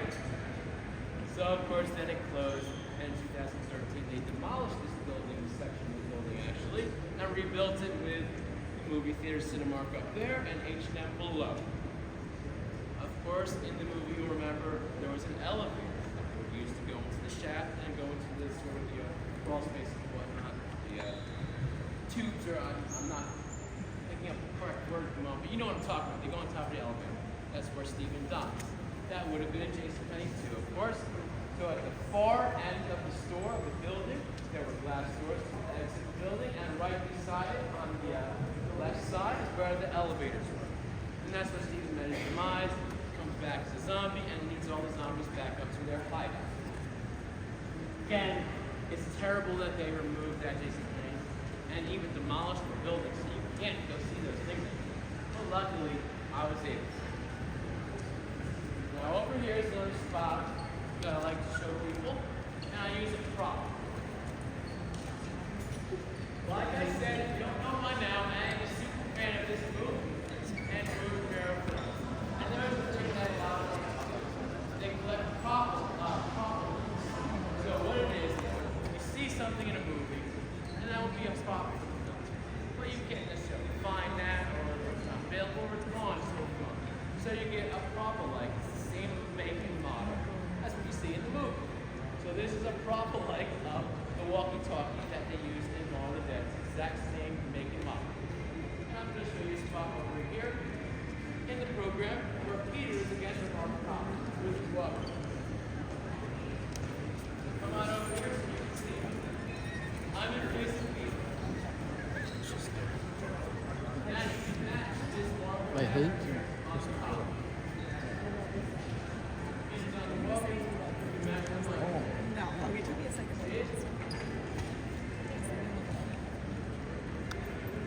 So here's where I do another bit of style. Got your coffee? Yeah. You ready? I don't think it's gonna do any good. But Really? yeah. Those big. There is a caffeine overload. At some point, it does nothing. If I start shaking, then I'll know it's working. Yeah. It's a convulsing. Better than Starbucks. Those big doors. They give you thousands of dollars. That'll take you $12. I'm not a coffee snob. It's just I like my coffee a certain flavor. Well, because Starbucks often burns the beans.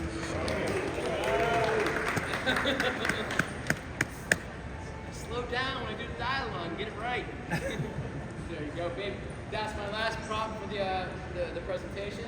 Thank you to my wife, Margaret, my beautiful wife, for helping out. She's gonna go be at my booth selling my merch while people come into the show. And please stop by. It's Deals of the Dead. Got a big yellow ugly banner. Okay, let's move along over here. That's great marketing. I got a big yellow ugly bag. Come look for it. I just understand that hasn't done.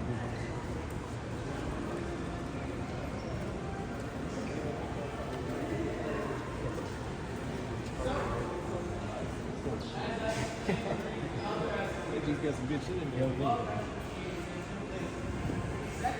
see it, it will be right here underneath this end. So that's where the sombrero wearing white girls get and then they have that obvious joke where he's ripped out, his arm is ripped off, and his bullets on the ground. It was there.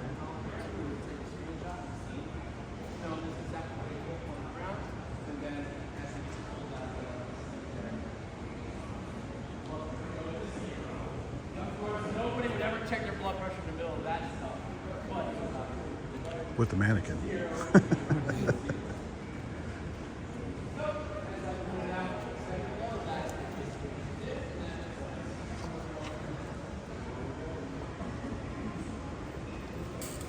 I was talking to Tony Buba last year about his outfit and stuff like that. And he said, George has just put whatever. So he grabbed a sombrero he had from somewhere, and it was his father's military outfit. Yeah.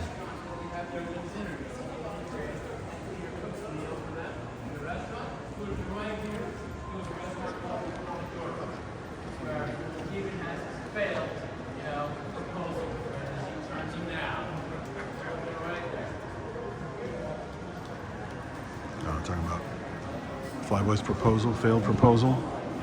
Here's the shot where he did the radio. Peter talking on the radio. That column right there.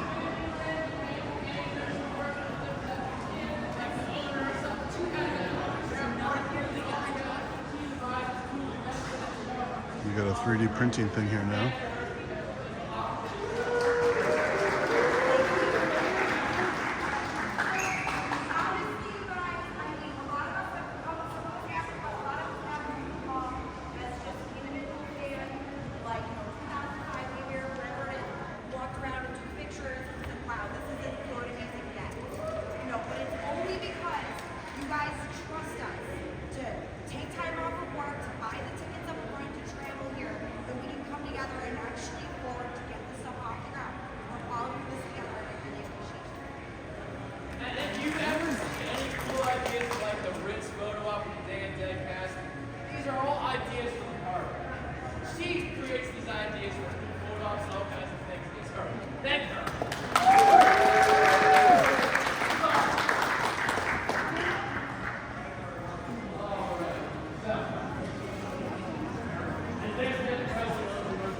What did you say the name of the restaurant was where Flyboy gets turned down? What's the name of it?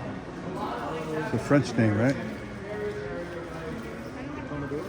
Oh, Pomodoro is Italian. Okay. It was here? The Fab Labs or this one here? That one there? Okay, yeah.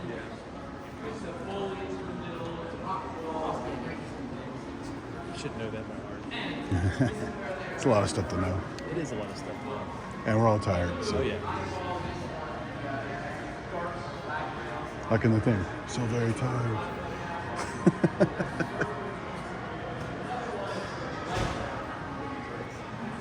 So imagine, right here, facing this way, okay? Where they take the car would have been right in front of, beyond the bridge here. So the car would have been parked right over here, and the bridge is here. So the heroes come from JCPenney's, the door's over there, where we were just at, JCPenney's. They come running over here to take the car. So they get the car, and then they go that way, driving down the hallway of the mall, and they lock off that set of doors where we began. Take the car, we run from JCPenney's, take the car, drive down, lock the set of doors. Okay? Then next to that bridge was a pond.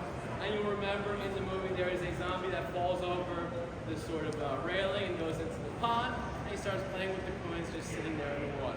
That would have been there. Also, there was a bench right in front of the bridge and the car area, right here. On that bench there was an absolute microwave. And then they all come around here and they all connect the curls her, and they go all over. Right here. And then of course, the whole entire flight path takes place in this area. All of this right here, pretty much nowhere else. So you see bikers running over this bridge, putting eyes and faces zombies on the bridge all around. And there's bikers are sort of teasing a zombie and they steal his wallets and they're shooting around the zombie, which is right here in front of the bridge where the car was previously.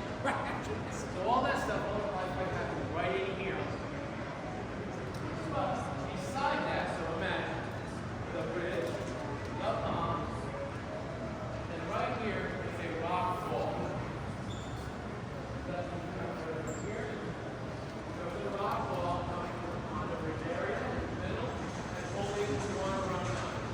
That's where you see Stevens start to fight like this. Lock the doors. Comes through the trees, around the rock wall, and he comes beside the bench of the bench over here. He's not on the right one, he's like, so good. Wow. And then he runs around the bench and he comes right here. And if you come in front here, you'll see a match-another pattern. Where Steven is right here with his rifle, and he looks as the bikers are coming up the hallway here. Do you see that where it matches? You should have the shot in your program, pretty sure. So Steven's right here looking with his rifle. So then, that happened right there. Further proving, you know, a series of things that I just showed you. The next photo in your program is the woman zombie. And that's right here in the view. The woman zombie would have been right here. You see beside her, and that's the marble pattern right down there. You see it on the ground by her hand. So if you look at the program, you can't see it from there, but the view is over here. Camera in front of us. He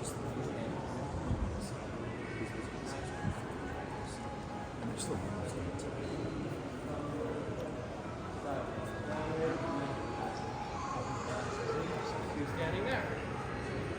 Now we're going to come to the area where the second bridge was.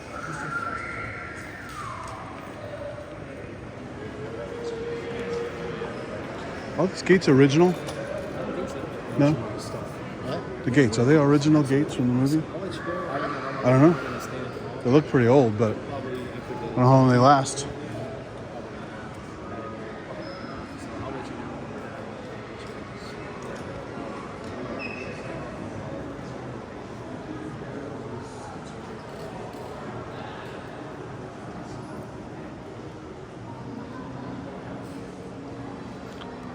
Upscale beauty. Pearl of the Orient. Here's the special event location there.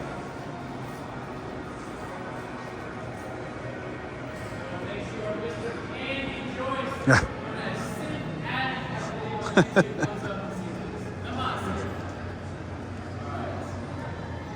As I said, over there was a bridge with sort of black or dark wooden rails.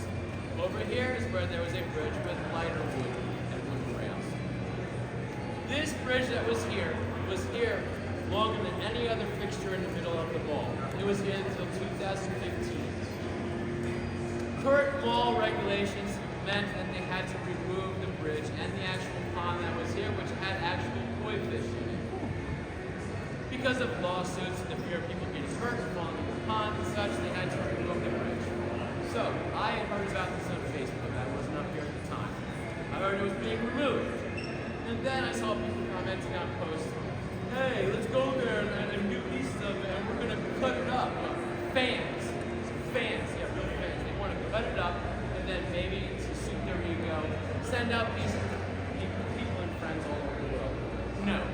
I said to me and my buddy Daz, let's try to save this. Shouldn't the bridge be saved?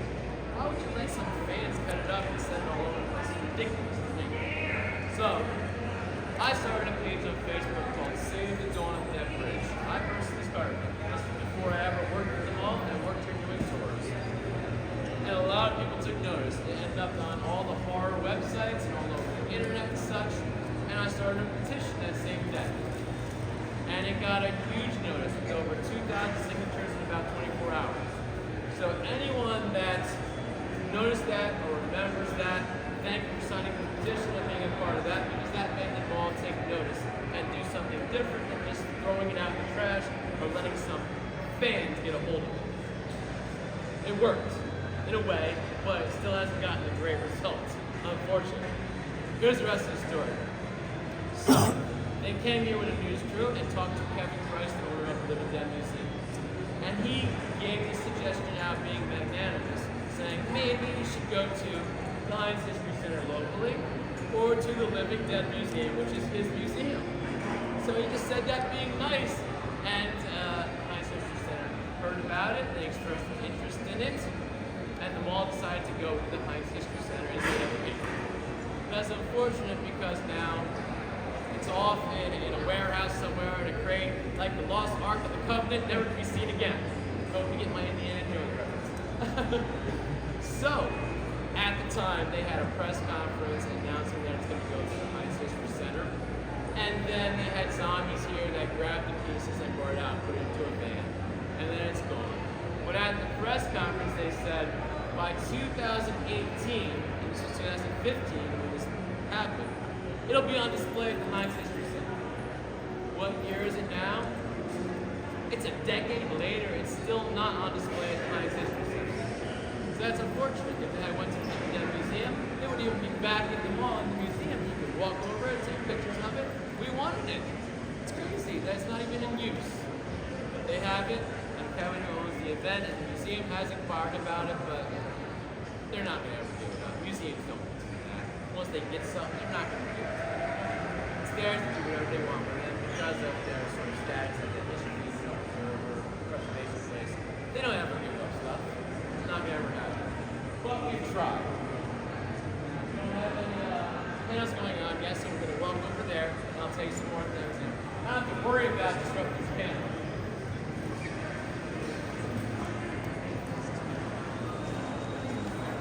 Like I said, that's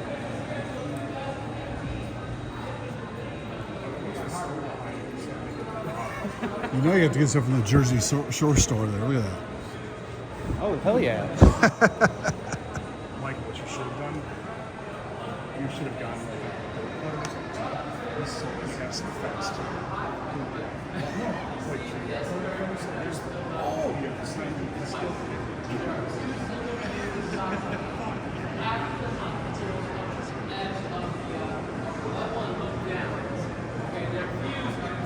shots, two single shots of the zombies on that bridge, laying down there because all the zombies have been killed. You see two different views in very much a succession of that very bridge.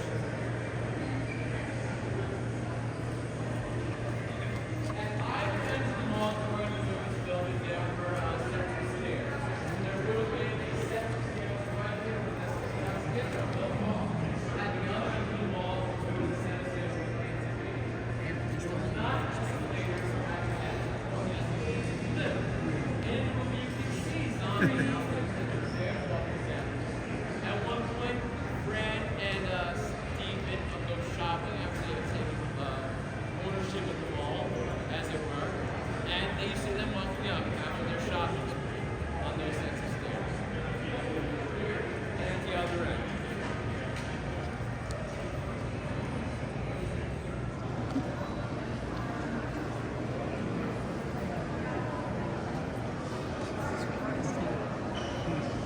I know what you mean. I haven't had breakfast yet, so it's. Yeah, I haven't either. Well, not take that back. I had a couple bite of eggs, but that were awful. Oh yeah. Is that what you had? Yeah, this morning at the hotel. Great. We were, like, my alarm went off and I was like, get up! Oh, is it included in your hotel? Yeah. Oh, that's cool.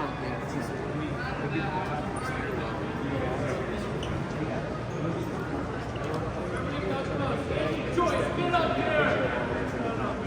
Stage, get up here!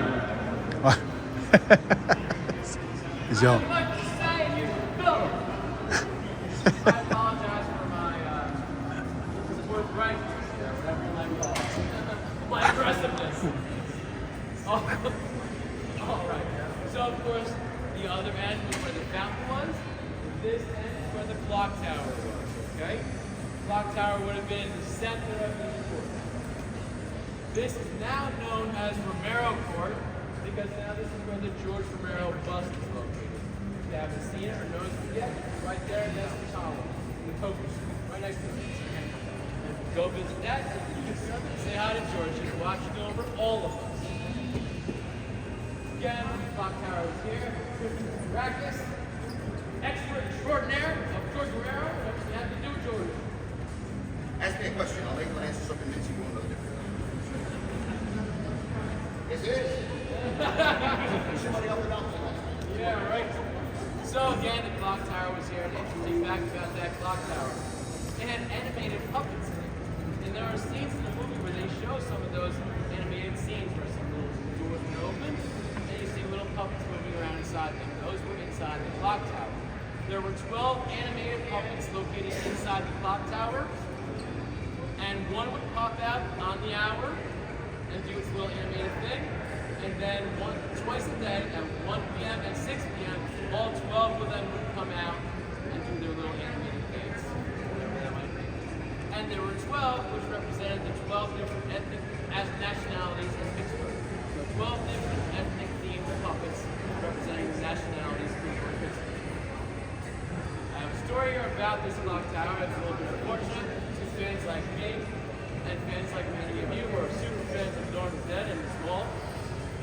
Years and years ago, a gentleman worked in the control room, and he was cleaning out the desk somewhere in there, and he found something in one of the drawers.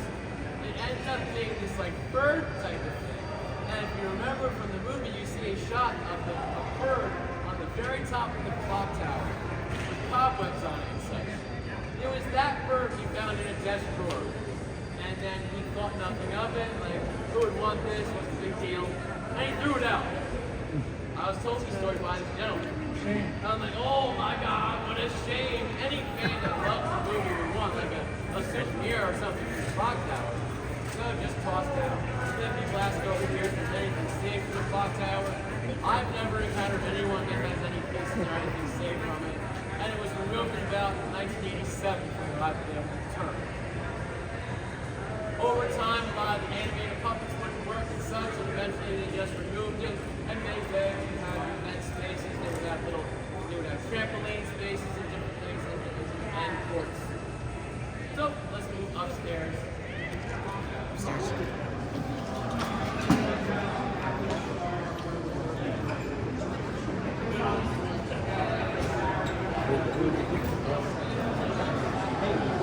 So that's why they removed it. The animated puppet stopped working. That's why they took it out. I didn't know that. It's a shame. You only see like two of the puppets in the movie, I think. Oh, it's a Japanese looking one. There's one with a horse. Yeah, it's like it looks like Japanese style. But it's funny because the way they shot it, I thought it was just an exhibit in the wall somewhere. You couldn't tell it was the clock itself.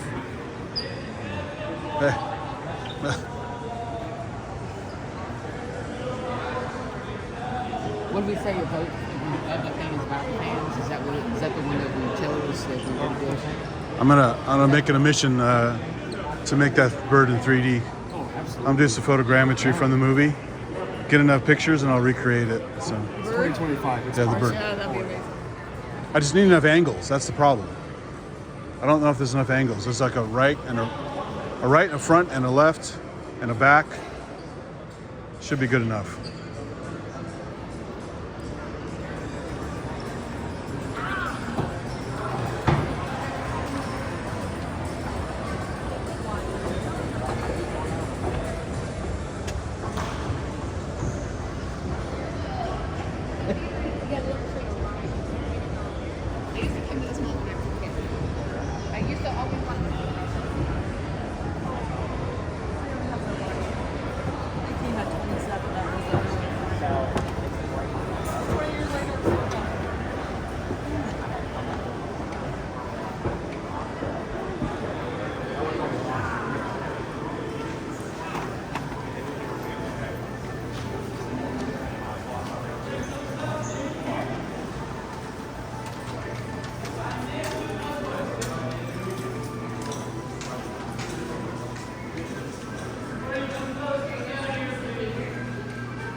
Oh, the father who looks sinister.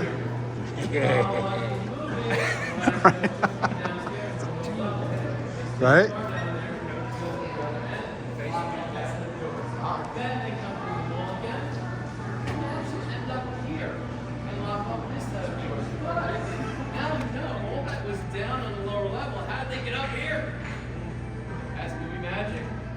people would never know unless you were a local or something and watched the movie, but everybody else in the world would never know until you come on a tour like this with me and I explain all this stuff to you. Movie magic doesn't make any sense when you come here and realize it. So you actually see the car come down the hallway past a set of glass doors. I have to make note here, when you see that shot, if you freeze frame the Blu-ray or something, as they come by here, they're about to come by, okay? The car's about to come by. You can see a reflection in the glass of the cameraman, Michael Gornick, and the whole camera crew. Right here. So, before the car comes through, you see that reflection, and then it comes to the shot and stops over here. Stops here. Roger's driving, of course. Peter's in the passenger seat, and Flyboy's in the back hatch. They get out, stand here.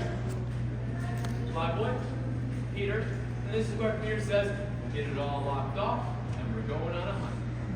Of course, you can match in that view. This marble column is still the same, and then Flyboy looking at Peter, you can match the marble column. You see that both of those marble columns in the shots. One time, of course, we have Michael Gornick here, the cameraman of Dawn of the Dead, all the time as a guest. He's one of our guests. And I took a screenshot of that and blew it up and I made an 8x10 photo of it. And I brought a stack of them for him to just give out as gifts or as a joke. Because he appears in the movie, not as a zombie or anything, but he's in many reflections all through the movie. And I had him sign one for me.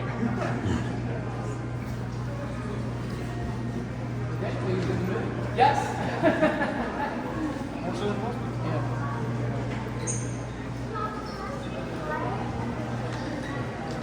Also, the giraffe's pissed off too. You see the giraffe? Yeah, right? The guy has an attitude who drew this thing.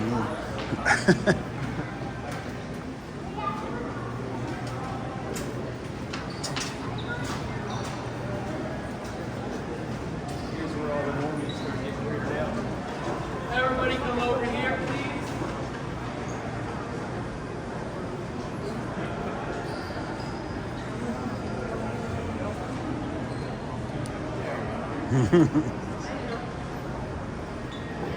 So, again, like I said, this is where the clock tower was, and you do get to see several shots in the movie of zombies on the different levels, and the camera would have been up here, and you see that perfect view, very centered of the clock tower in the court. The clock tower would have been right there.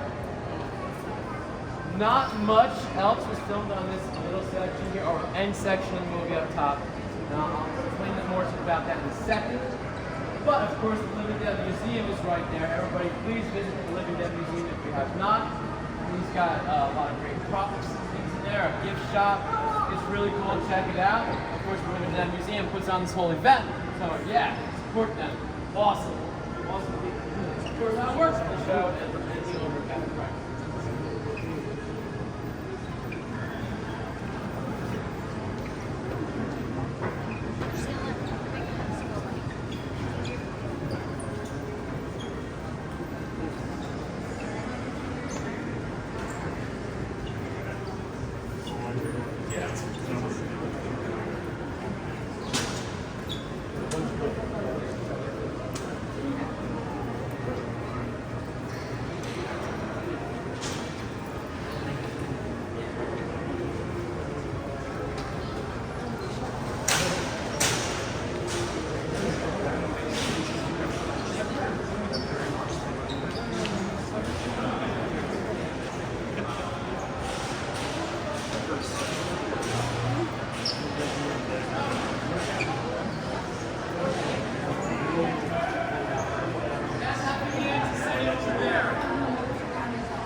Some stores don't necessarily want their store and their logo to be in that movie, maybe especially if it's a horror film. So some stores maybe didn't want to be shown in the movie, and a lot of them may have been in this area and they filmed here. Some did give permission, mostly on the ground, but maybe some didn't give their permission here. So not much was filmed in this section here until we get back into the middle. So don't think that I'm skipping this section because we're walking towards the center now. Nothing really was filmed except for actually one single shot of zombies. I'm going to connect one shot of zombies on this very level up here, and I'm where the camera was, and you'll see it right here. And there's a sort of marquee with yellow lettering at the top. One single shot of zombies up in this area, right here. Otherwise, the whole section up here up top is not used. Until we get to the center. That's where we are walking now, towards the center of the mall.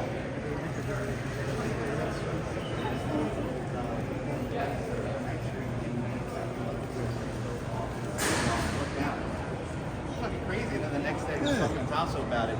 And I was like, when I got up there, I said, look at that. He goes, it's really high up. I went, you guys are fucking crazy. He went, yeah, you're fucking crazy. Never made it for nothing. For nothing.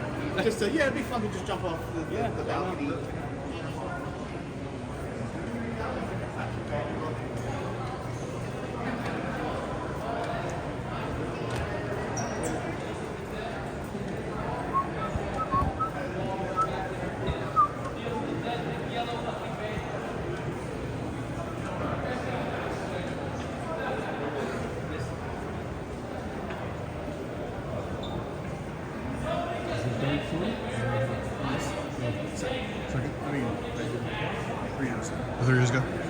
Pretty much the same?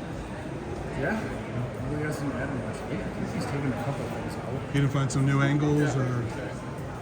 Well, I mean, I'm sure he has. He's Yeah. just kind of like crammed so much. No, I know, yeah. A 3 hour tour. Yeah. That's right on. Oh, I was saying it earlier. But you might need to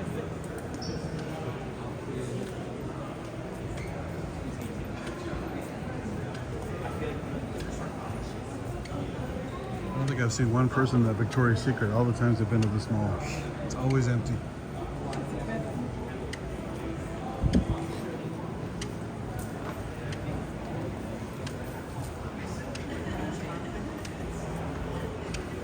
It's like almost a homemade sign, Loretta and Associates.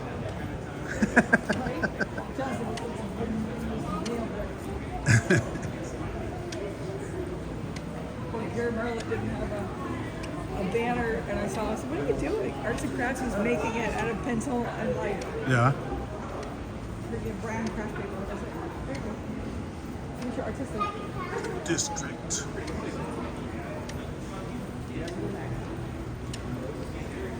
That was actually a TV show, wasn't it? The District? It could be. I think it's a TV show, right? The District? I think so. Yeah. Is that Spire? What was the sci-fi movie? District something? Oh, District 9, yeah. District 9, sorry. That's a great movie. I have it, but I haven't seen it. Awesome. The best I never thing saw it, but I Blomkamp have it ever in made. my, it's still sitting in my watch file. Elysium could have been good, but they ruined it. So. Did you see the Battleship movie? Oh no, Rihanna? I saw. I mean, is this some sort of a board game? Well, they tried to shoehorn in all these elements of Battleship. Even the computer kind of looks like little pegs or something. It's something like that. Oh no, that the salvos from the aliens look like pegs, giant pegs. That's what it was. It's really stupid. All right. People often ask, where was that arcade that you see them playing all those vintage arcade games in the mall? That would have been right here behind me. At the time of filming and around that time, I would say on that directory that I had, it would say that American Amusements was here. This is where American Amusements was, and they played the video games. Move over here.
Also note in this section, Peter's on the roof, pretty much in the middle.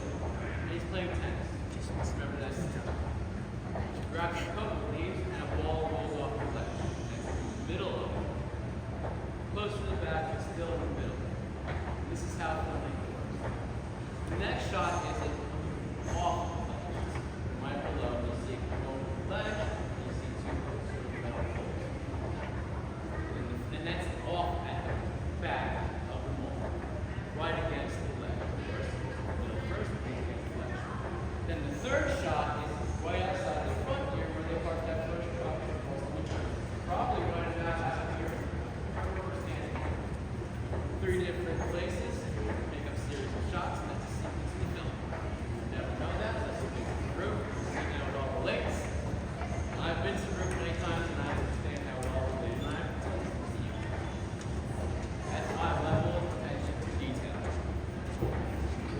I'm going to go this way. Keys of the kingdom, and it's only like 4 keys. It's random. Now it's going to start getting a little bit more exciting.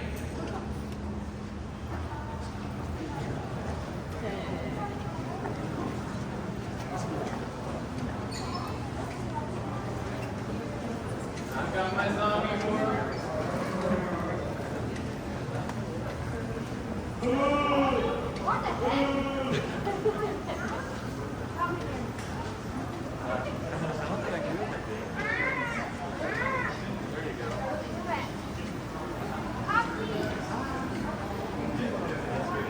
He was at the brunch thing last year.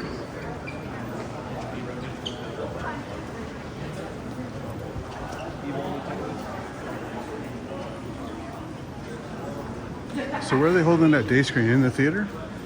Or in one of those little side It areas? was downstairs where the photo ops were. Oh, Hall C? Doing it? Hall C. Oh, okay. I think they said they were doing it on 2 screens. Okay. But yeah, I had a question about that because I know that Leaf said they were premiering the re-release of Gone on the Third Day, the 40th anniversary, here Yeah. today. Oh. And I was like, oh shit, is that going to be the theater or is it the screening? And Leaf said it was the screening. Oh, okay. So Yeah. not like an actual theatrical Right. premiere here, which is not coming to Atlanta until I think October. Oh, okay. 100%. Yeah, I have no idea when it's coming to me. I gotta check it out. Yeah, whatever. If you got like an indie theater anywhere near you, that's probably. I haven't seen a theater since 1985, so. Yeah, so I've never seen it in the screen. Oh, really? I've Oh, seen wow. everything else in the screen in that day.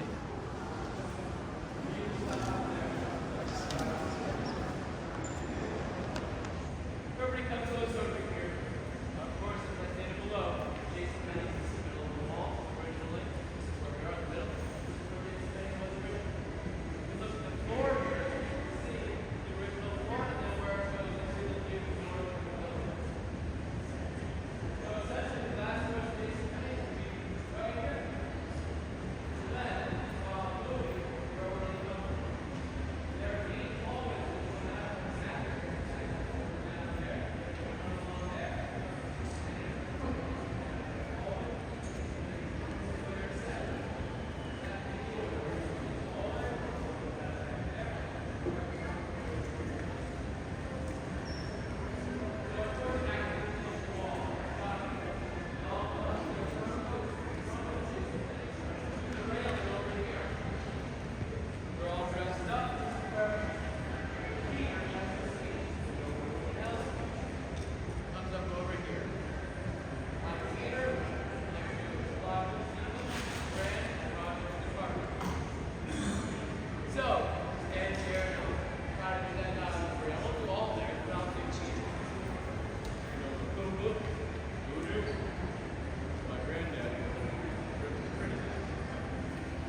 Is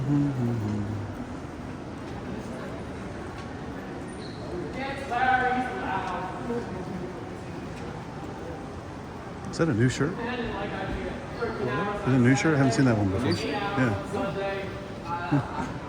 It's the band Fulci. Oh, that's why. Okay, I was gonna say. So it's a death metal themed. I see. It's a Fulci themed death metal. I recognize the slogan. That's why. Yeah. So, yeah. Stood there, and their view in front of them would have been this, which is kind of boring. So they didn't show that. So when they come up, you pretty much, it's inferred that the next shot that you see will be their view in front of them.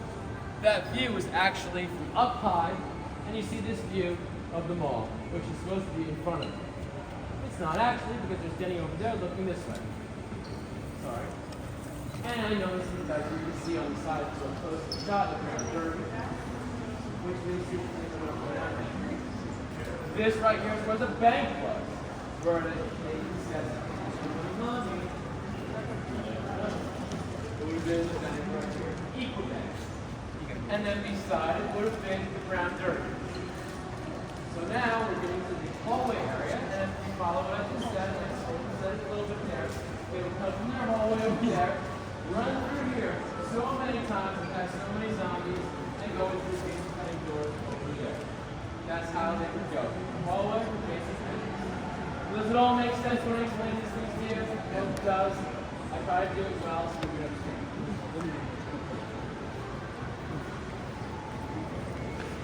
You should add to your run tradition and bring a cart, and somebody gets wheeled, and you can wheel them. I was hoping that maybe some dudes could do like play zombies or something. Stand in zombies. Yeah. Somebody could be Flyboy running down the hallway. Yeah. When Roger and Peter do it, there's nobody there. And you have to have that awkward run that he has. Hey, you think that you think that front rags, zipper hoodies work the 16th? Think about that. It's gonna be gone, dude. So it sounds like, yeah, right? It's gonna be gone. I would give it tomorrow. It's almost small. It's such a big small. It's that damn false scarcity shit, right?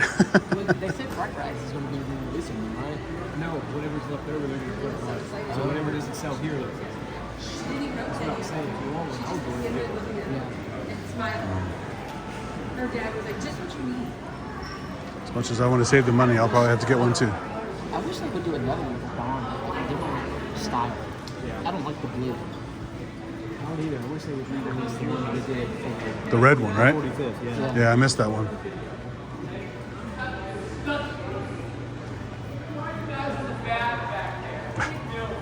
I know you've done the tour. Come see it. Come look. You know more people on this side. People in the back can see too. But don't keep beyond this line. Okay. So this is the main hero hallway, of course. They come from their back areas. They come all through this hallway. I'm going to stand here at this time. You can't stand right here. Yes, keep this here right here. So, of course, they come from the back areas and they stand here at the top before they go on their hunt. All four heroes right here, arms to the teeth, and they look into the mall, and they proceed into the mall to go on the hunt. Later on, I'm coming through here. Later on, the bikers are firing on Peter, and he's running around upstairs here. And this is great. I love doing this because I'm in the mall, not really doing a stunt in the mall. I don't kid, I'm a fan, I'm a super fan. I'm not just doing a job here. I enjoy this. So, the bikers are firing on Peter. He's running around up here. And he wants to go to the hideout. He shoots at Tom Savini. Tom Savini runs up the stairs with the other bikers and they start coming down the hallway here, this way. So Peter runs through here, firing his rifle. He does a jump and roll as the bikers are coming towards him. I'm going to do this for you. So he's got his rifle, and he's like, boom, boom, boom. The bikers are coming, and he jumps and rolls with his rifle. And then the power goes out. And then the bikers, including Tom Savini, hide over there by naturalizing shoes where it used to be. And then Peter gets up and runs down the hall. Funny story is, thank you.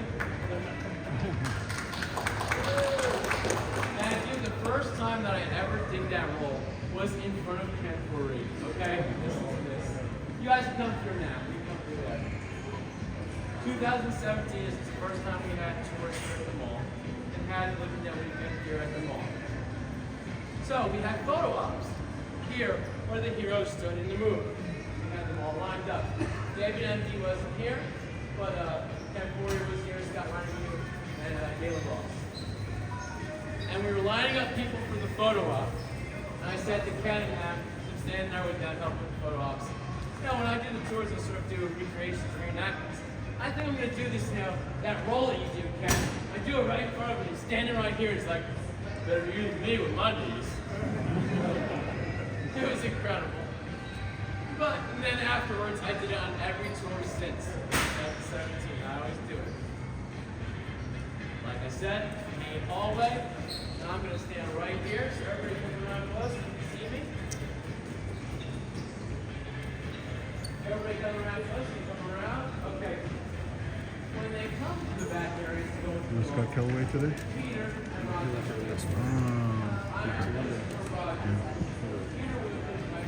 Okay. Well, it's cool seeing him again.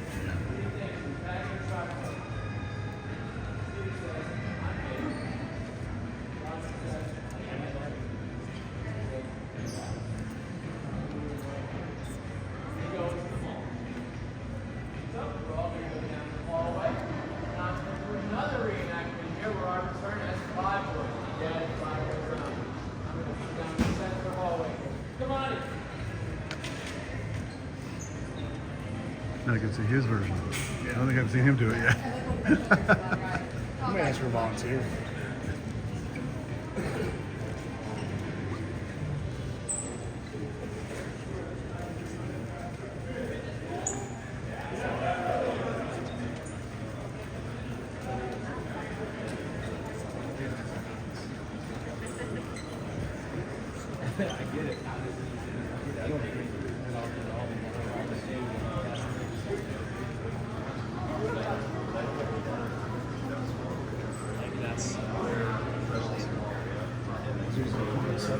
Yeah, he's gonna start.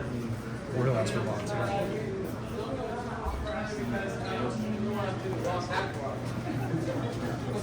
All right, everybody come in on the sides. I'm going to come through the center of the hallway. Everybody come in on the sides. I'm going to return as the Flyboy Zombie. Gotta prepare. I gotta prepare. You gotta do this. I gotta.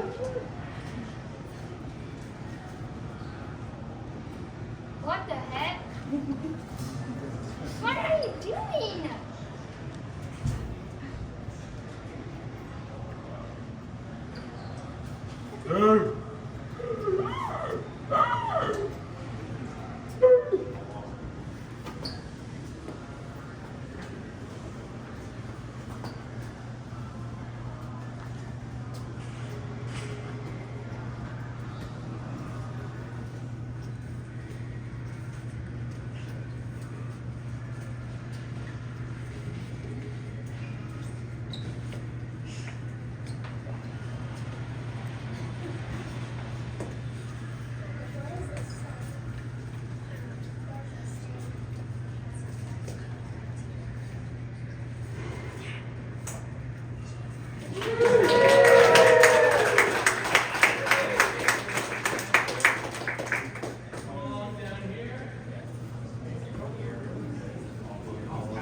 So right out there, when the Flyboy was hanging out there, and I was taking pictures of him, that's right at that guy character. Right by that stand right there. So I first was chatting with him.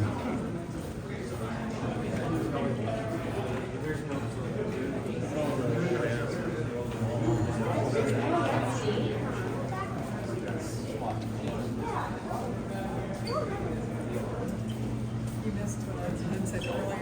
What? Oh yeah, yeah.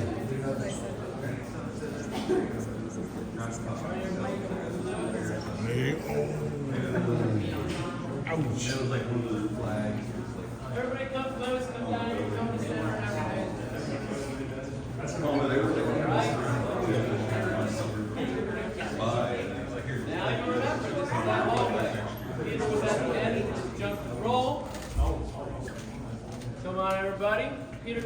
down the hallway. And you have that enclosure in the ceiling that he goes up into. There's a ladder hanging down. He goes up. Tom Savini comes running down the corridor as his character Blades. He's got a sword and he stabs into the thing, vibrating as Peter closes it. He jumps up with the sword and hits it. It's like, I see you! Chocolate Man. That would have happened here. You can see the doorways to the bathroom and everything in view. This is also the way they went to their hideout. This is where they built the fake wall here. So they would have built a fake wall here, covering up these sets of doors. We're all going to go through too, the same way that they would go into and out into the mall. So they built the fake wall here. Steven comes back with the zombies and he starts clawing and biting at the fake wall to tear it down. And they bust through and they go through there to head up to the hideout area. Also notable here, at the time of filming, they built a fake wall here to block off that entrance. And you can see in the movie, if you look closely at the ground, it ramps up like this. And it's still got that very ramp up here in the middle. And then at some point it comes to a fake wall that they put up. Also during filming here at the mall, they used this extensively here. This now sort of room or office or whatever it is. It was known as the community room of the mall at the time. That's where they would have all the zombies gather around and get made up as zombies, you know, all extras. They would get made up by Tom Savini and his crew in there. And if you've seen a lot of the footage from behind the scenes of Dawn of the Dead, George Romero himself had his birthday celebrated on one of the last days of filming, which was February 4th, 1978. They filmed a few, maybe another day after that or something, and maybe a few pickup days later on. But they had a birthday cake for him in the community room, which was right in here. So we're all going to go through this hallway. I have something to point out in the hallway. And then when we get on the other side, we're going to go to the area that leads up to the stairs to their hideout. So let's all go through this doorway here.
Come on, are you guys in the back? What are you doing? I'm staying in the back, bro. Be up here.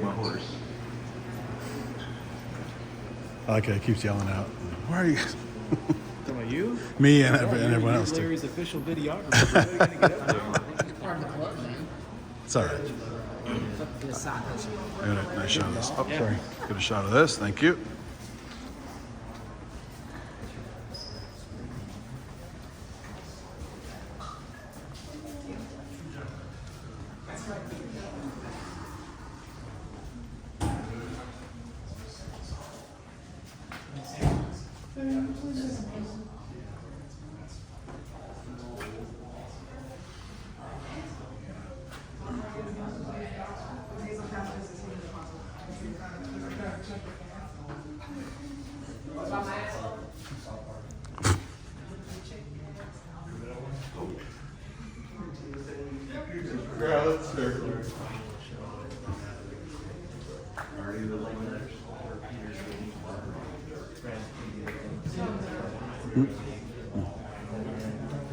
Oh, they got a little doorbell.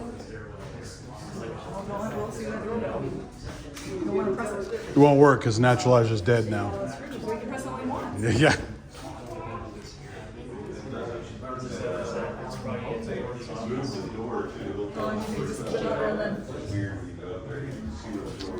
Oh, that style of, we had those at my old workplace. Those things have been around forever. Yeah. Oh my God, look at this shirt. Paul's gonna wear it. I know, it's like, Paul, what are you doing? What are you doing? That's gotta be there There's two signs in the front too. I'm like, There's two signs on the side. No. Where's your sawzall? You don't have your sawzall?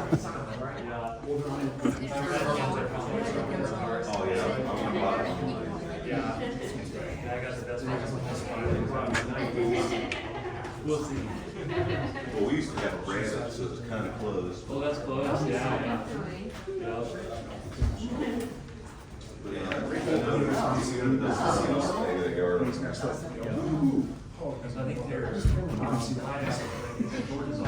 Oh, it actually opened? Wow.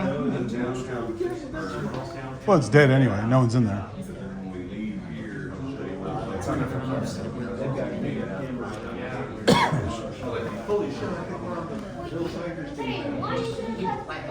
The problem with those, you have to be very careful. They break really easily. So they.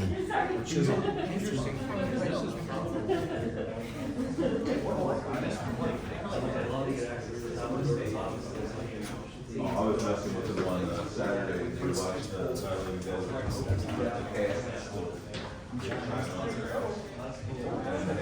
Look at this, just stuck on the wall here, just randomly. Look at this. They like put no care, just like, just stick it anywhere. What we got? It's just a store room. Oh, yeah. You got your shot? Yes. Nice.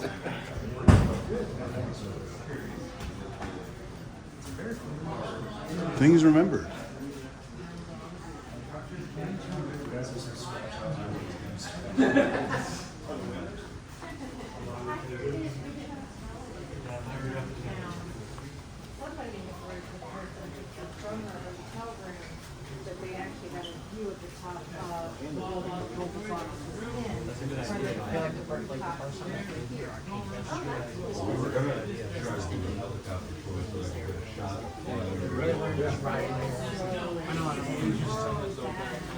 This is their server rack right here.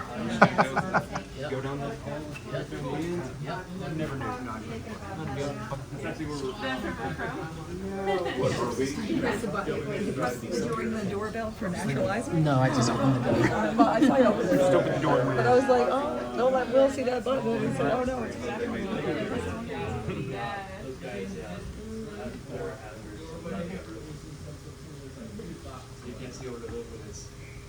It's like that Twilight Zone episode. I'm gonna press a random button. Someone might die somewhere or something.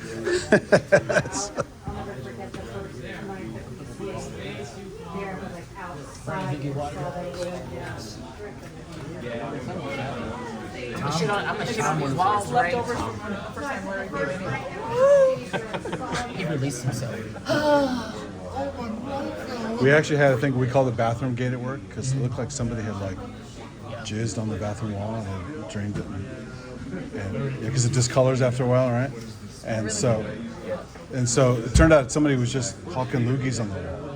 But HR got involved and thought they checked the cameras to see who it could have been, and it started talking. Ooh, so and so. Ooh, and turns out he was just hawking loogies. He got pulled into the office. Wow.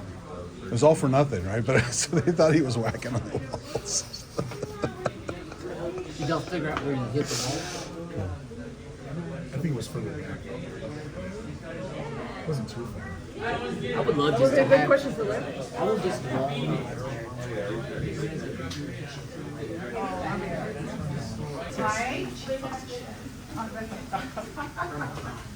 Sam, you gonna get this on video? Yes. All right. Anybody want to hear the story again? Come on up. I do. I like hearing. Okay, I'm gonna stand here.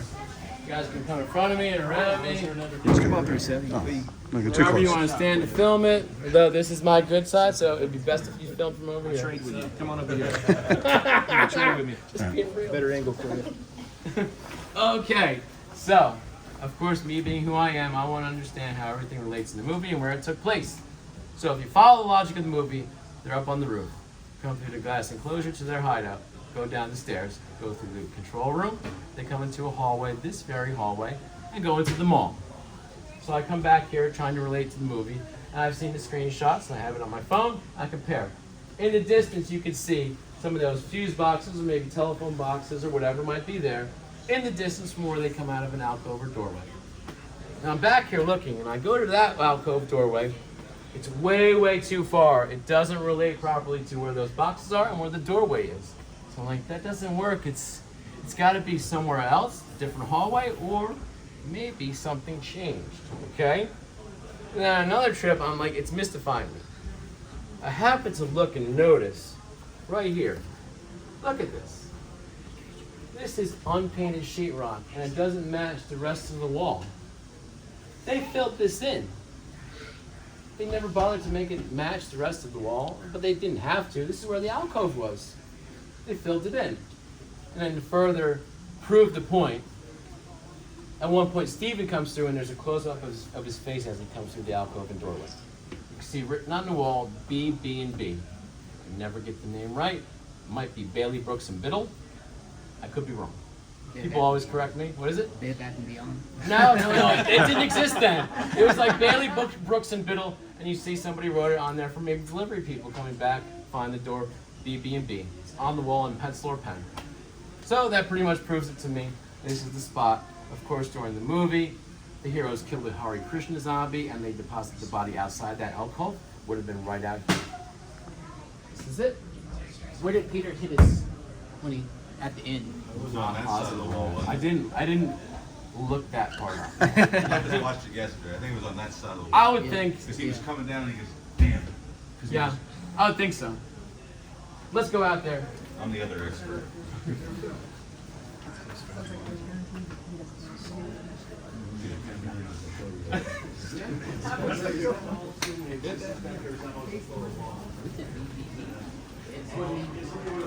Oh, it could be Better Business Bureau. Oh, it's other stores. You know, stores have to change configurations and doors.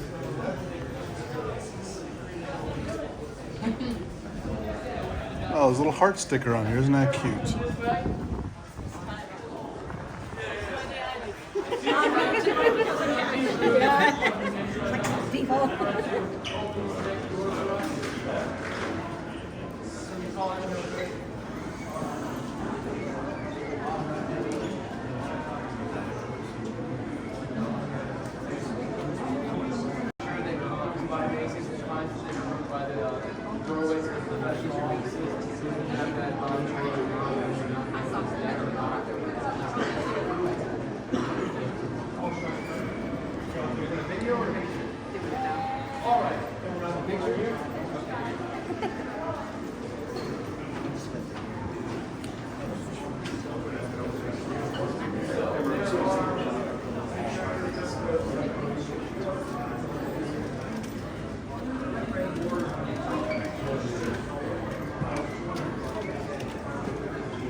So there are several different areas to George Romero in this mall.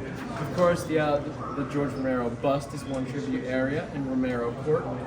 That is now called Romero Court. There's also this one. This is the oldest tribute area to the movie in the mall. Monroeville Mall, home to the original Dawn of the Dead. There's a photo of George Romero and Dario Argento in front of the clock tower. Portrait of George. Photo of zombies in front of the fountain. At one time, there were 4 photos here, and somebody must have stolen one. I honestly have never seen anybody even took a picture of that 4th photo, but you can see here the holes in the wall that would have supported that 4th photo. I never noticed that until my first tour this weekend on Friday, and I wanted to tell that story, and I looked. I'm like, you can see the holes in the wall. That 4th photo was right there. But I've never even seen, I don't even know what it is of. I've never seen even somebody that took a photo of it. It's been going a long time. So,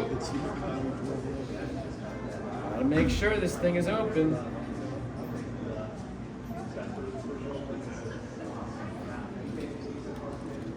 Hey, I need that door unlocked in the bottom level of the professional offices center thing. There might be somebody down there waiting.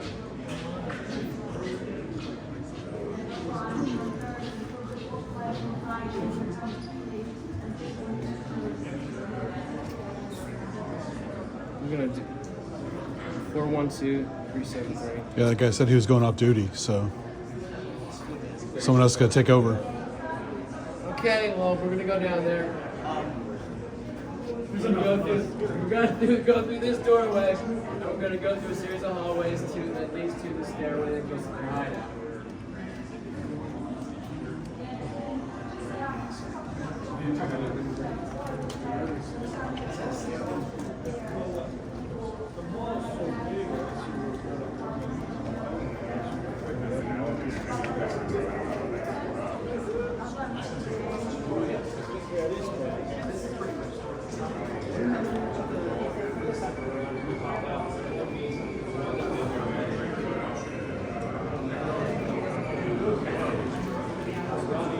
This is it.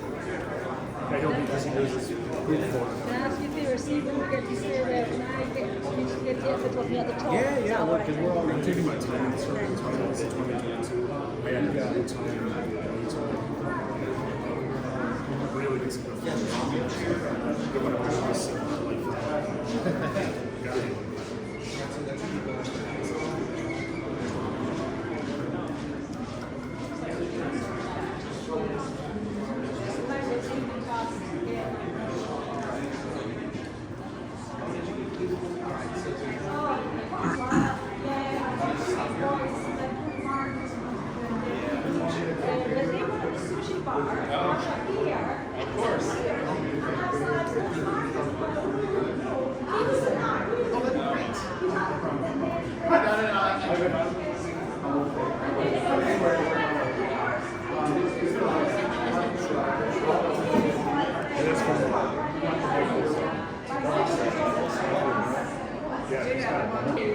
There's Daz. On the shoes, because you just get What's it do with the double tree? Was that actually bought by somebody else or just sitting idle? Bought by a church. Oh, it was. It's Okay. bought by a church. They do church over there. Oh, they do? Okay. They form about 80 or 90%.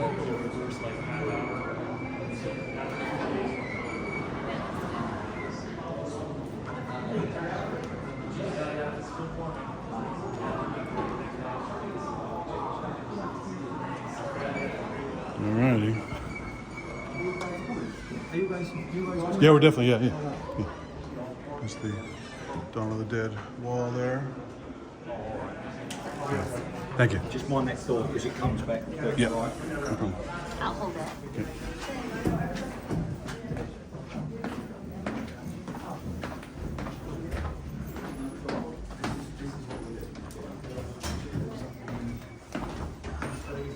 These funky numbers here. Wait, they went this way, right? No.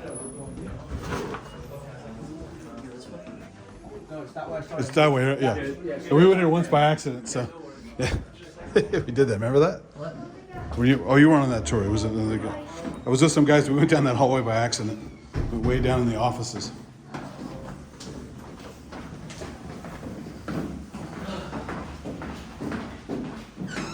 Thank you.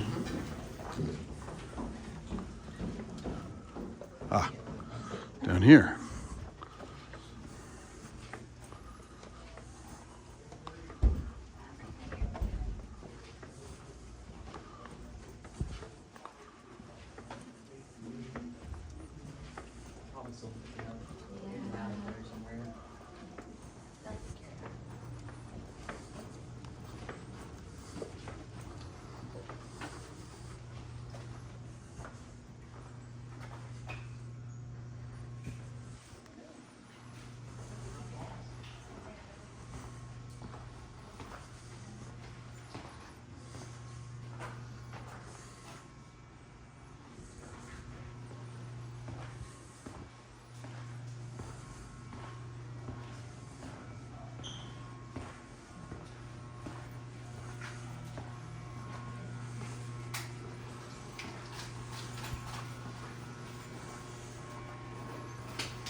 The water rushing there, yeah.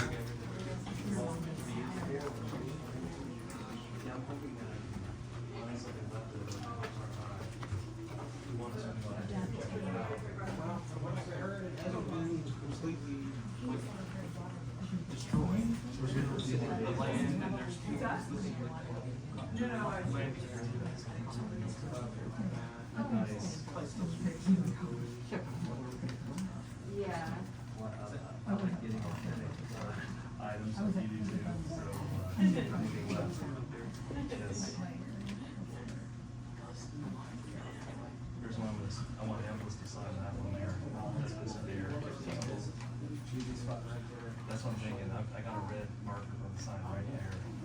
So, yeah, open bills. I was like, I'm just gonna have to see. I'm hoping the day crew gets done with their photos and time to get them to sign off. I brought those other two. Yeah, me too. This guy.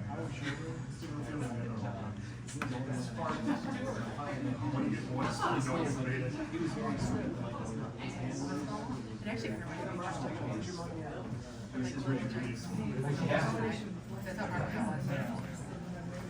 movies, but she's like same parts and like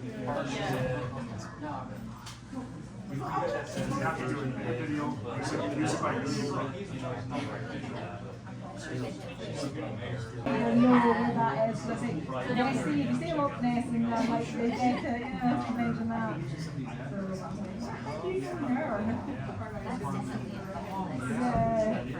Yeah.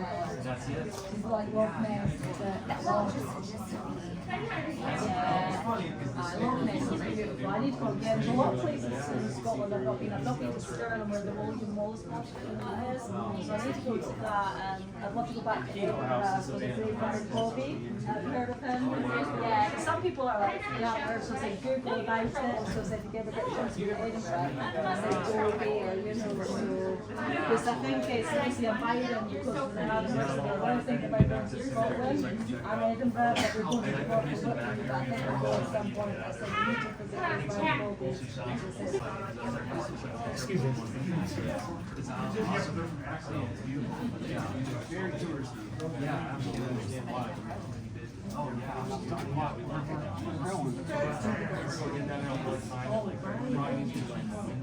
let's just walk past some of these people. I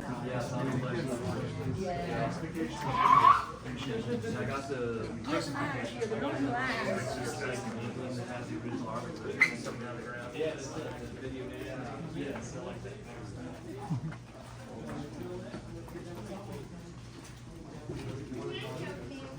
This is where I'm staying, I'm not coming out.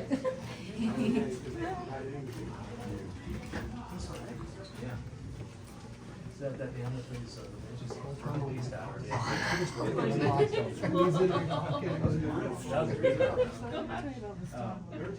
Oh, the restaurant? Okay, gotcha. That's cool.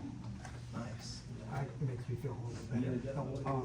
Oh, I played that guitar, but lately, in more recent years of working, I haven't played as much guitar, but I can definitely pick it up. Oh yeah, that'd be so fun to be on something like that. Oh yeah. He needs a shoes here last year. Jim Crew was here, one of the guests, so she got it from his table.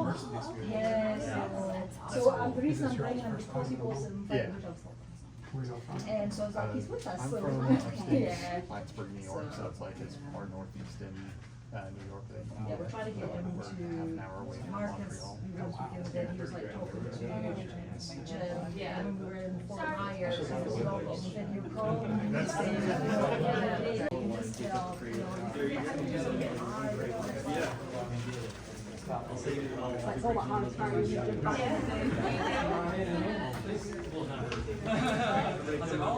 Okay. Of course, when you have mating spots, of course, you don't film and such. Come on in. Okay, good. That'll be last group. Good. Okay, everybody stay here. I will come for you. Do not come out.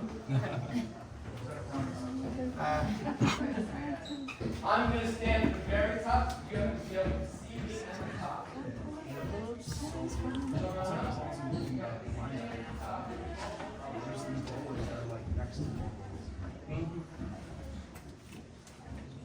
This is good though. This is a small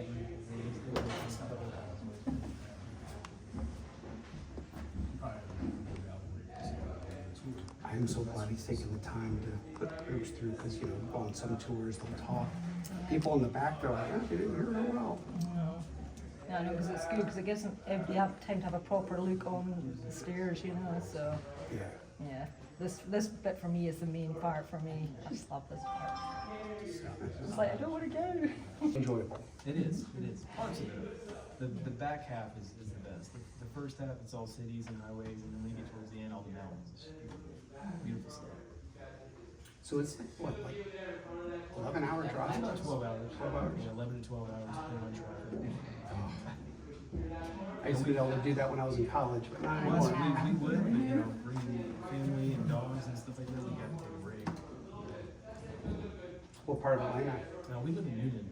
Okay, I'm in My dad's cousin that owns the house where Carol and Daryl lived. I forget what season it was. Yeah, it was 4 or 5 or something later. It's after they left the prison. All right. Last group, move closer so you can hear. Move closer.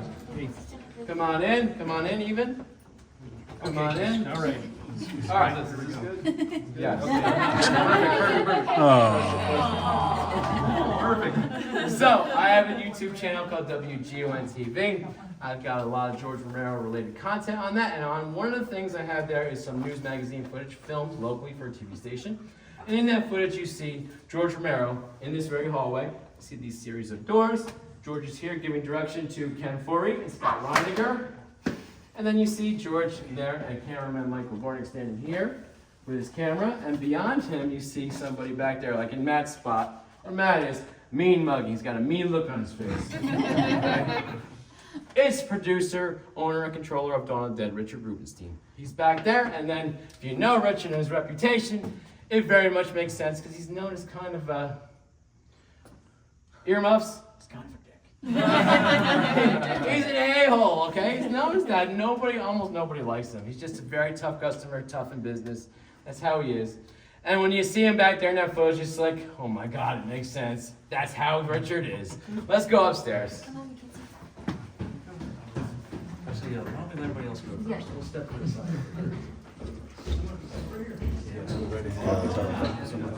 Oh, it's because of him?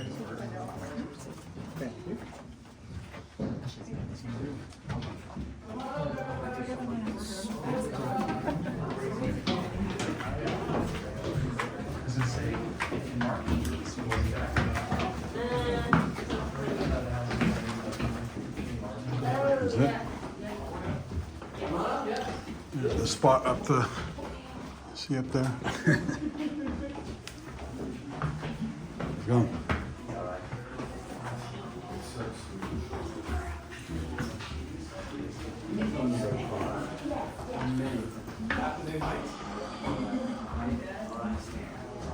You get any rest? Very late? Oh my God. Everybody come up so you can see me. I have some explaining to do. I got some explaining. Lucy. Okay, come on up, guys, so you can see what I'm talking about. Although you probably know. Anyway. So. Just a few more are coming up. Come on up, please. We have to get going. I understand what's going on. We do have to get going.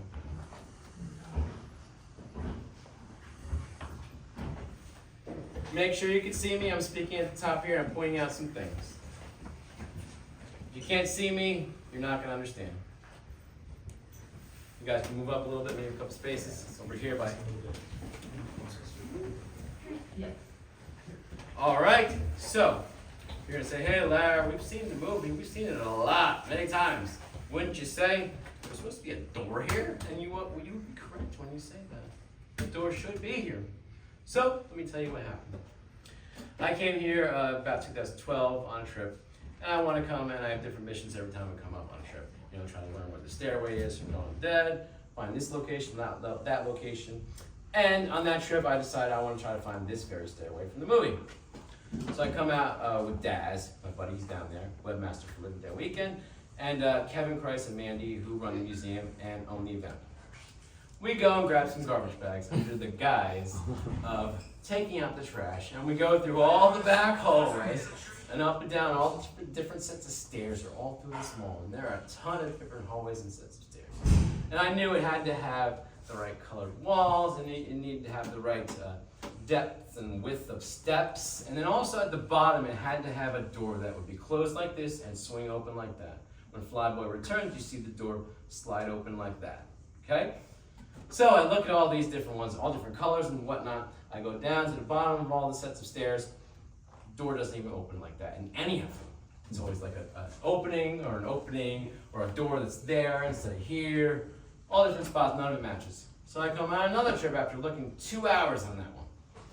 Come on another trip, and then I'm in the HVAC, the control room, and I asked the gentleman, Bob, who had worked here at the time of filming the movie. He was there. And I said to him, do you happen to know where that set of stairs is that, you know, they used in the movie, at least the hero's hideout? And he said, yeah. Do you want to go there? And I'm like, yeah, of course, let's go. So he takes us down, me and Mandy that day, down the hallway, the main hallway that you see all through the movie, into the Army recruiting station, which is right in here. So we come in, and I see, oh my God, the walls are the right color. This is great, this is great. Things could have changed. Same color, it matches so far.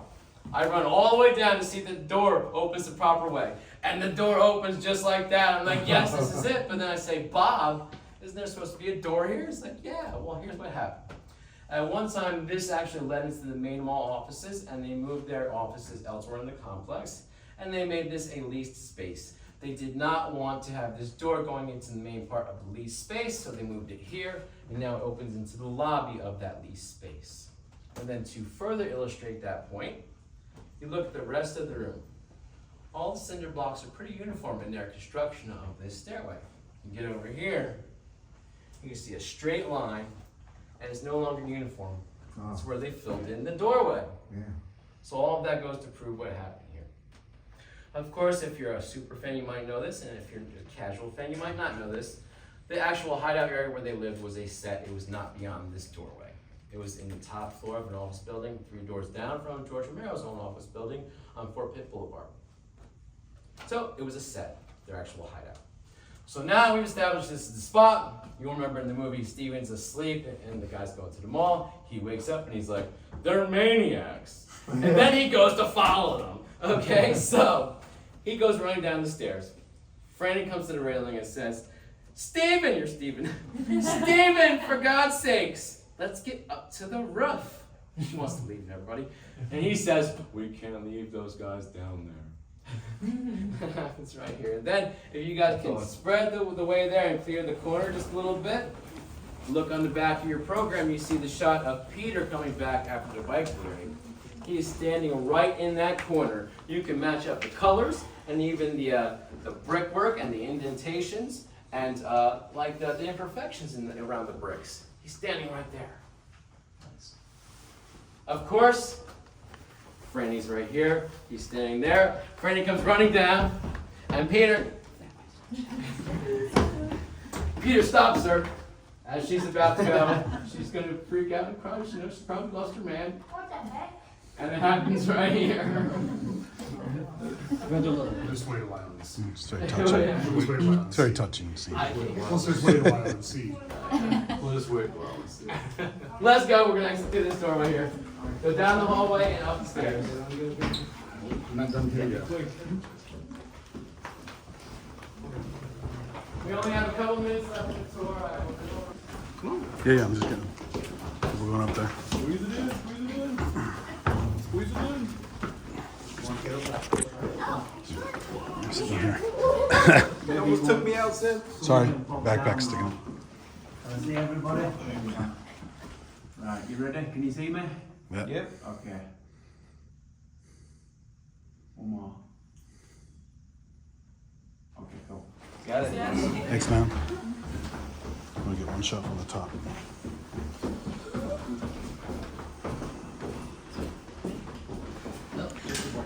Hey guys, peek up the crack at the bottom. So if you back the zombies down, peek up the crack at the very bottom. Down the slot. You know. Yeah. Yep. It's okay. Okay. Get to the sad face. This could be the last time we see it. Still. It's cool stuff. I had literal dreams for years about being on the stairway. Is this the first time you've been here? No, that's not. But this is like one of the Think about it. But Jesus Christ, it's so expensive. Yeah. I don't want to hog it. And then it's Yeah, I'm not really a selfie person, but I'll take a quick shot of myself here. Okay, there it is. Secret lair. Oh, I can't click in the shot. There we go. There you go. There it is. Awesome. We didn't have this much time. Yeah, like it's kind of like with Yeah. I just wanted to take an extra. All right, that way over here. Thanks, man. Thanks, man. Appreciate it. Yeah, no problem.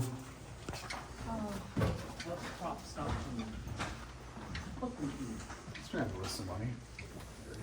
What's that? That's it. It's not gonna list some money. Take it home.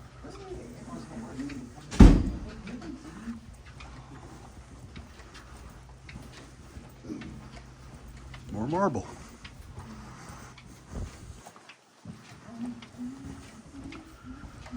Way more fun to take the board with you guys. Right?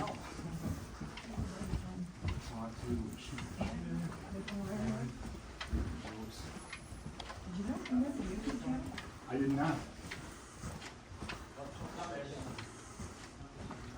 Uh-oh. I think somebody left that. Thanks. All right, Paul.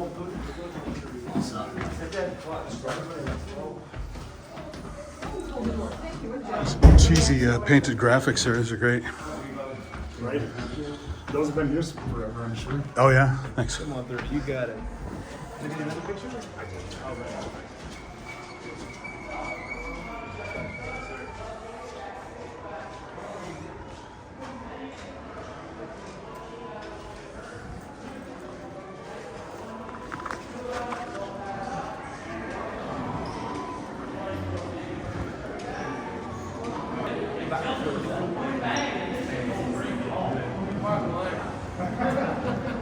So let's move on over here.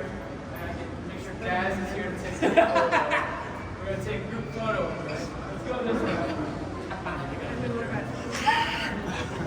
Put that thing away.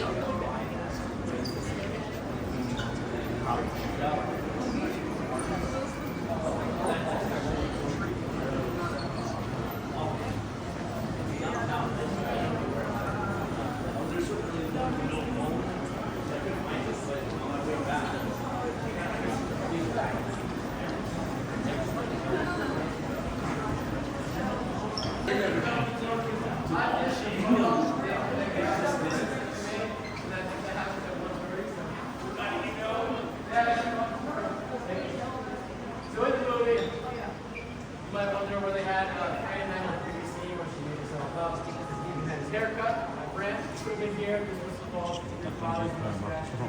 Michael Hornick told me this during the location tour that was filmed in the second site, 4K UHD. This is Dawn of the Dead. Just recently, I worked on that as a consultant for the Wall Tour. And during that, I asked Mike where that happened, and he told me, and he brought me over here to show me this spot. Now, right here, we're going to come up to this line. We do 2 photos right here, group photos. Shorter people come up front, okay? And we're going to have some people kneel down. Taller people in the back. We're going to do a group photo just smiling. Then we're going to do a zombie photo. Do our zombies. Now, zombies. 1 minute. Hold on. All right. Good. Going outside.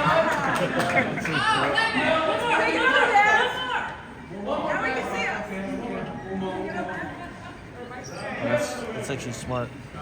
You ready? Let's go. Let's go. Okay, guys. This will be posted on Facebook on like Monday or something. Yeah, it was good thinking. Yeah, I know. That's right. Make sure wheels go. Make sure wheels go.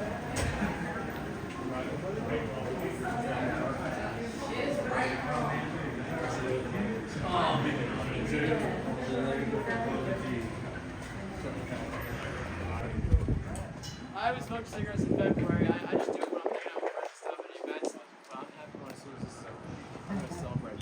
Hell yeah. Anyway, as I said at the beginning, zombies are always seen out in the parking lot here. Also, this very road back here is where the bikers stream down towards the mall. They all come down that. The big giant wave of bikers on the motorcycles come down that road towards the mall. Zombies are always seen out here in the parking lot. So you see a lot of shots of those malls. We're going to move over here. We got like 2 minutes left of the tour and we're all done.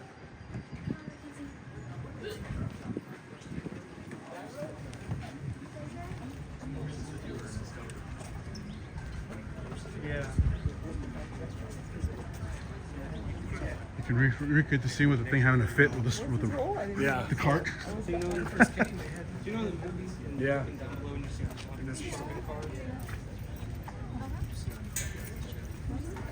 Yeah, it was still here. I was going to say, yeah, I didn't come to 2022. And I don't remember 2007. Didn't have anything specific. Plus we showed up like this.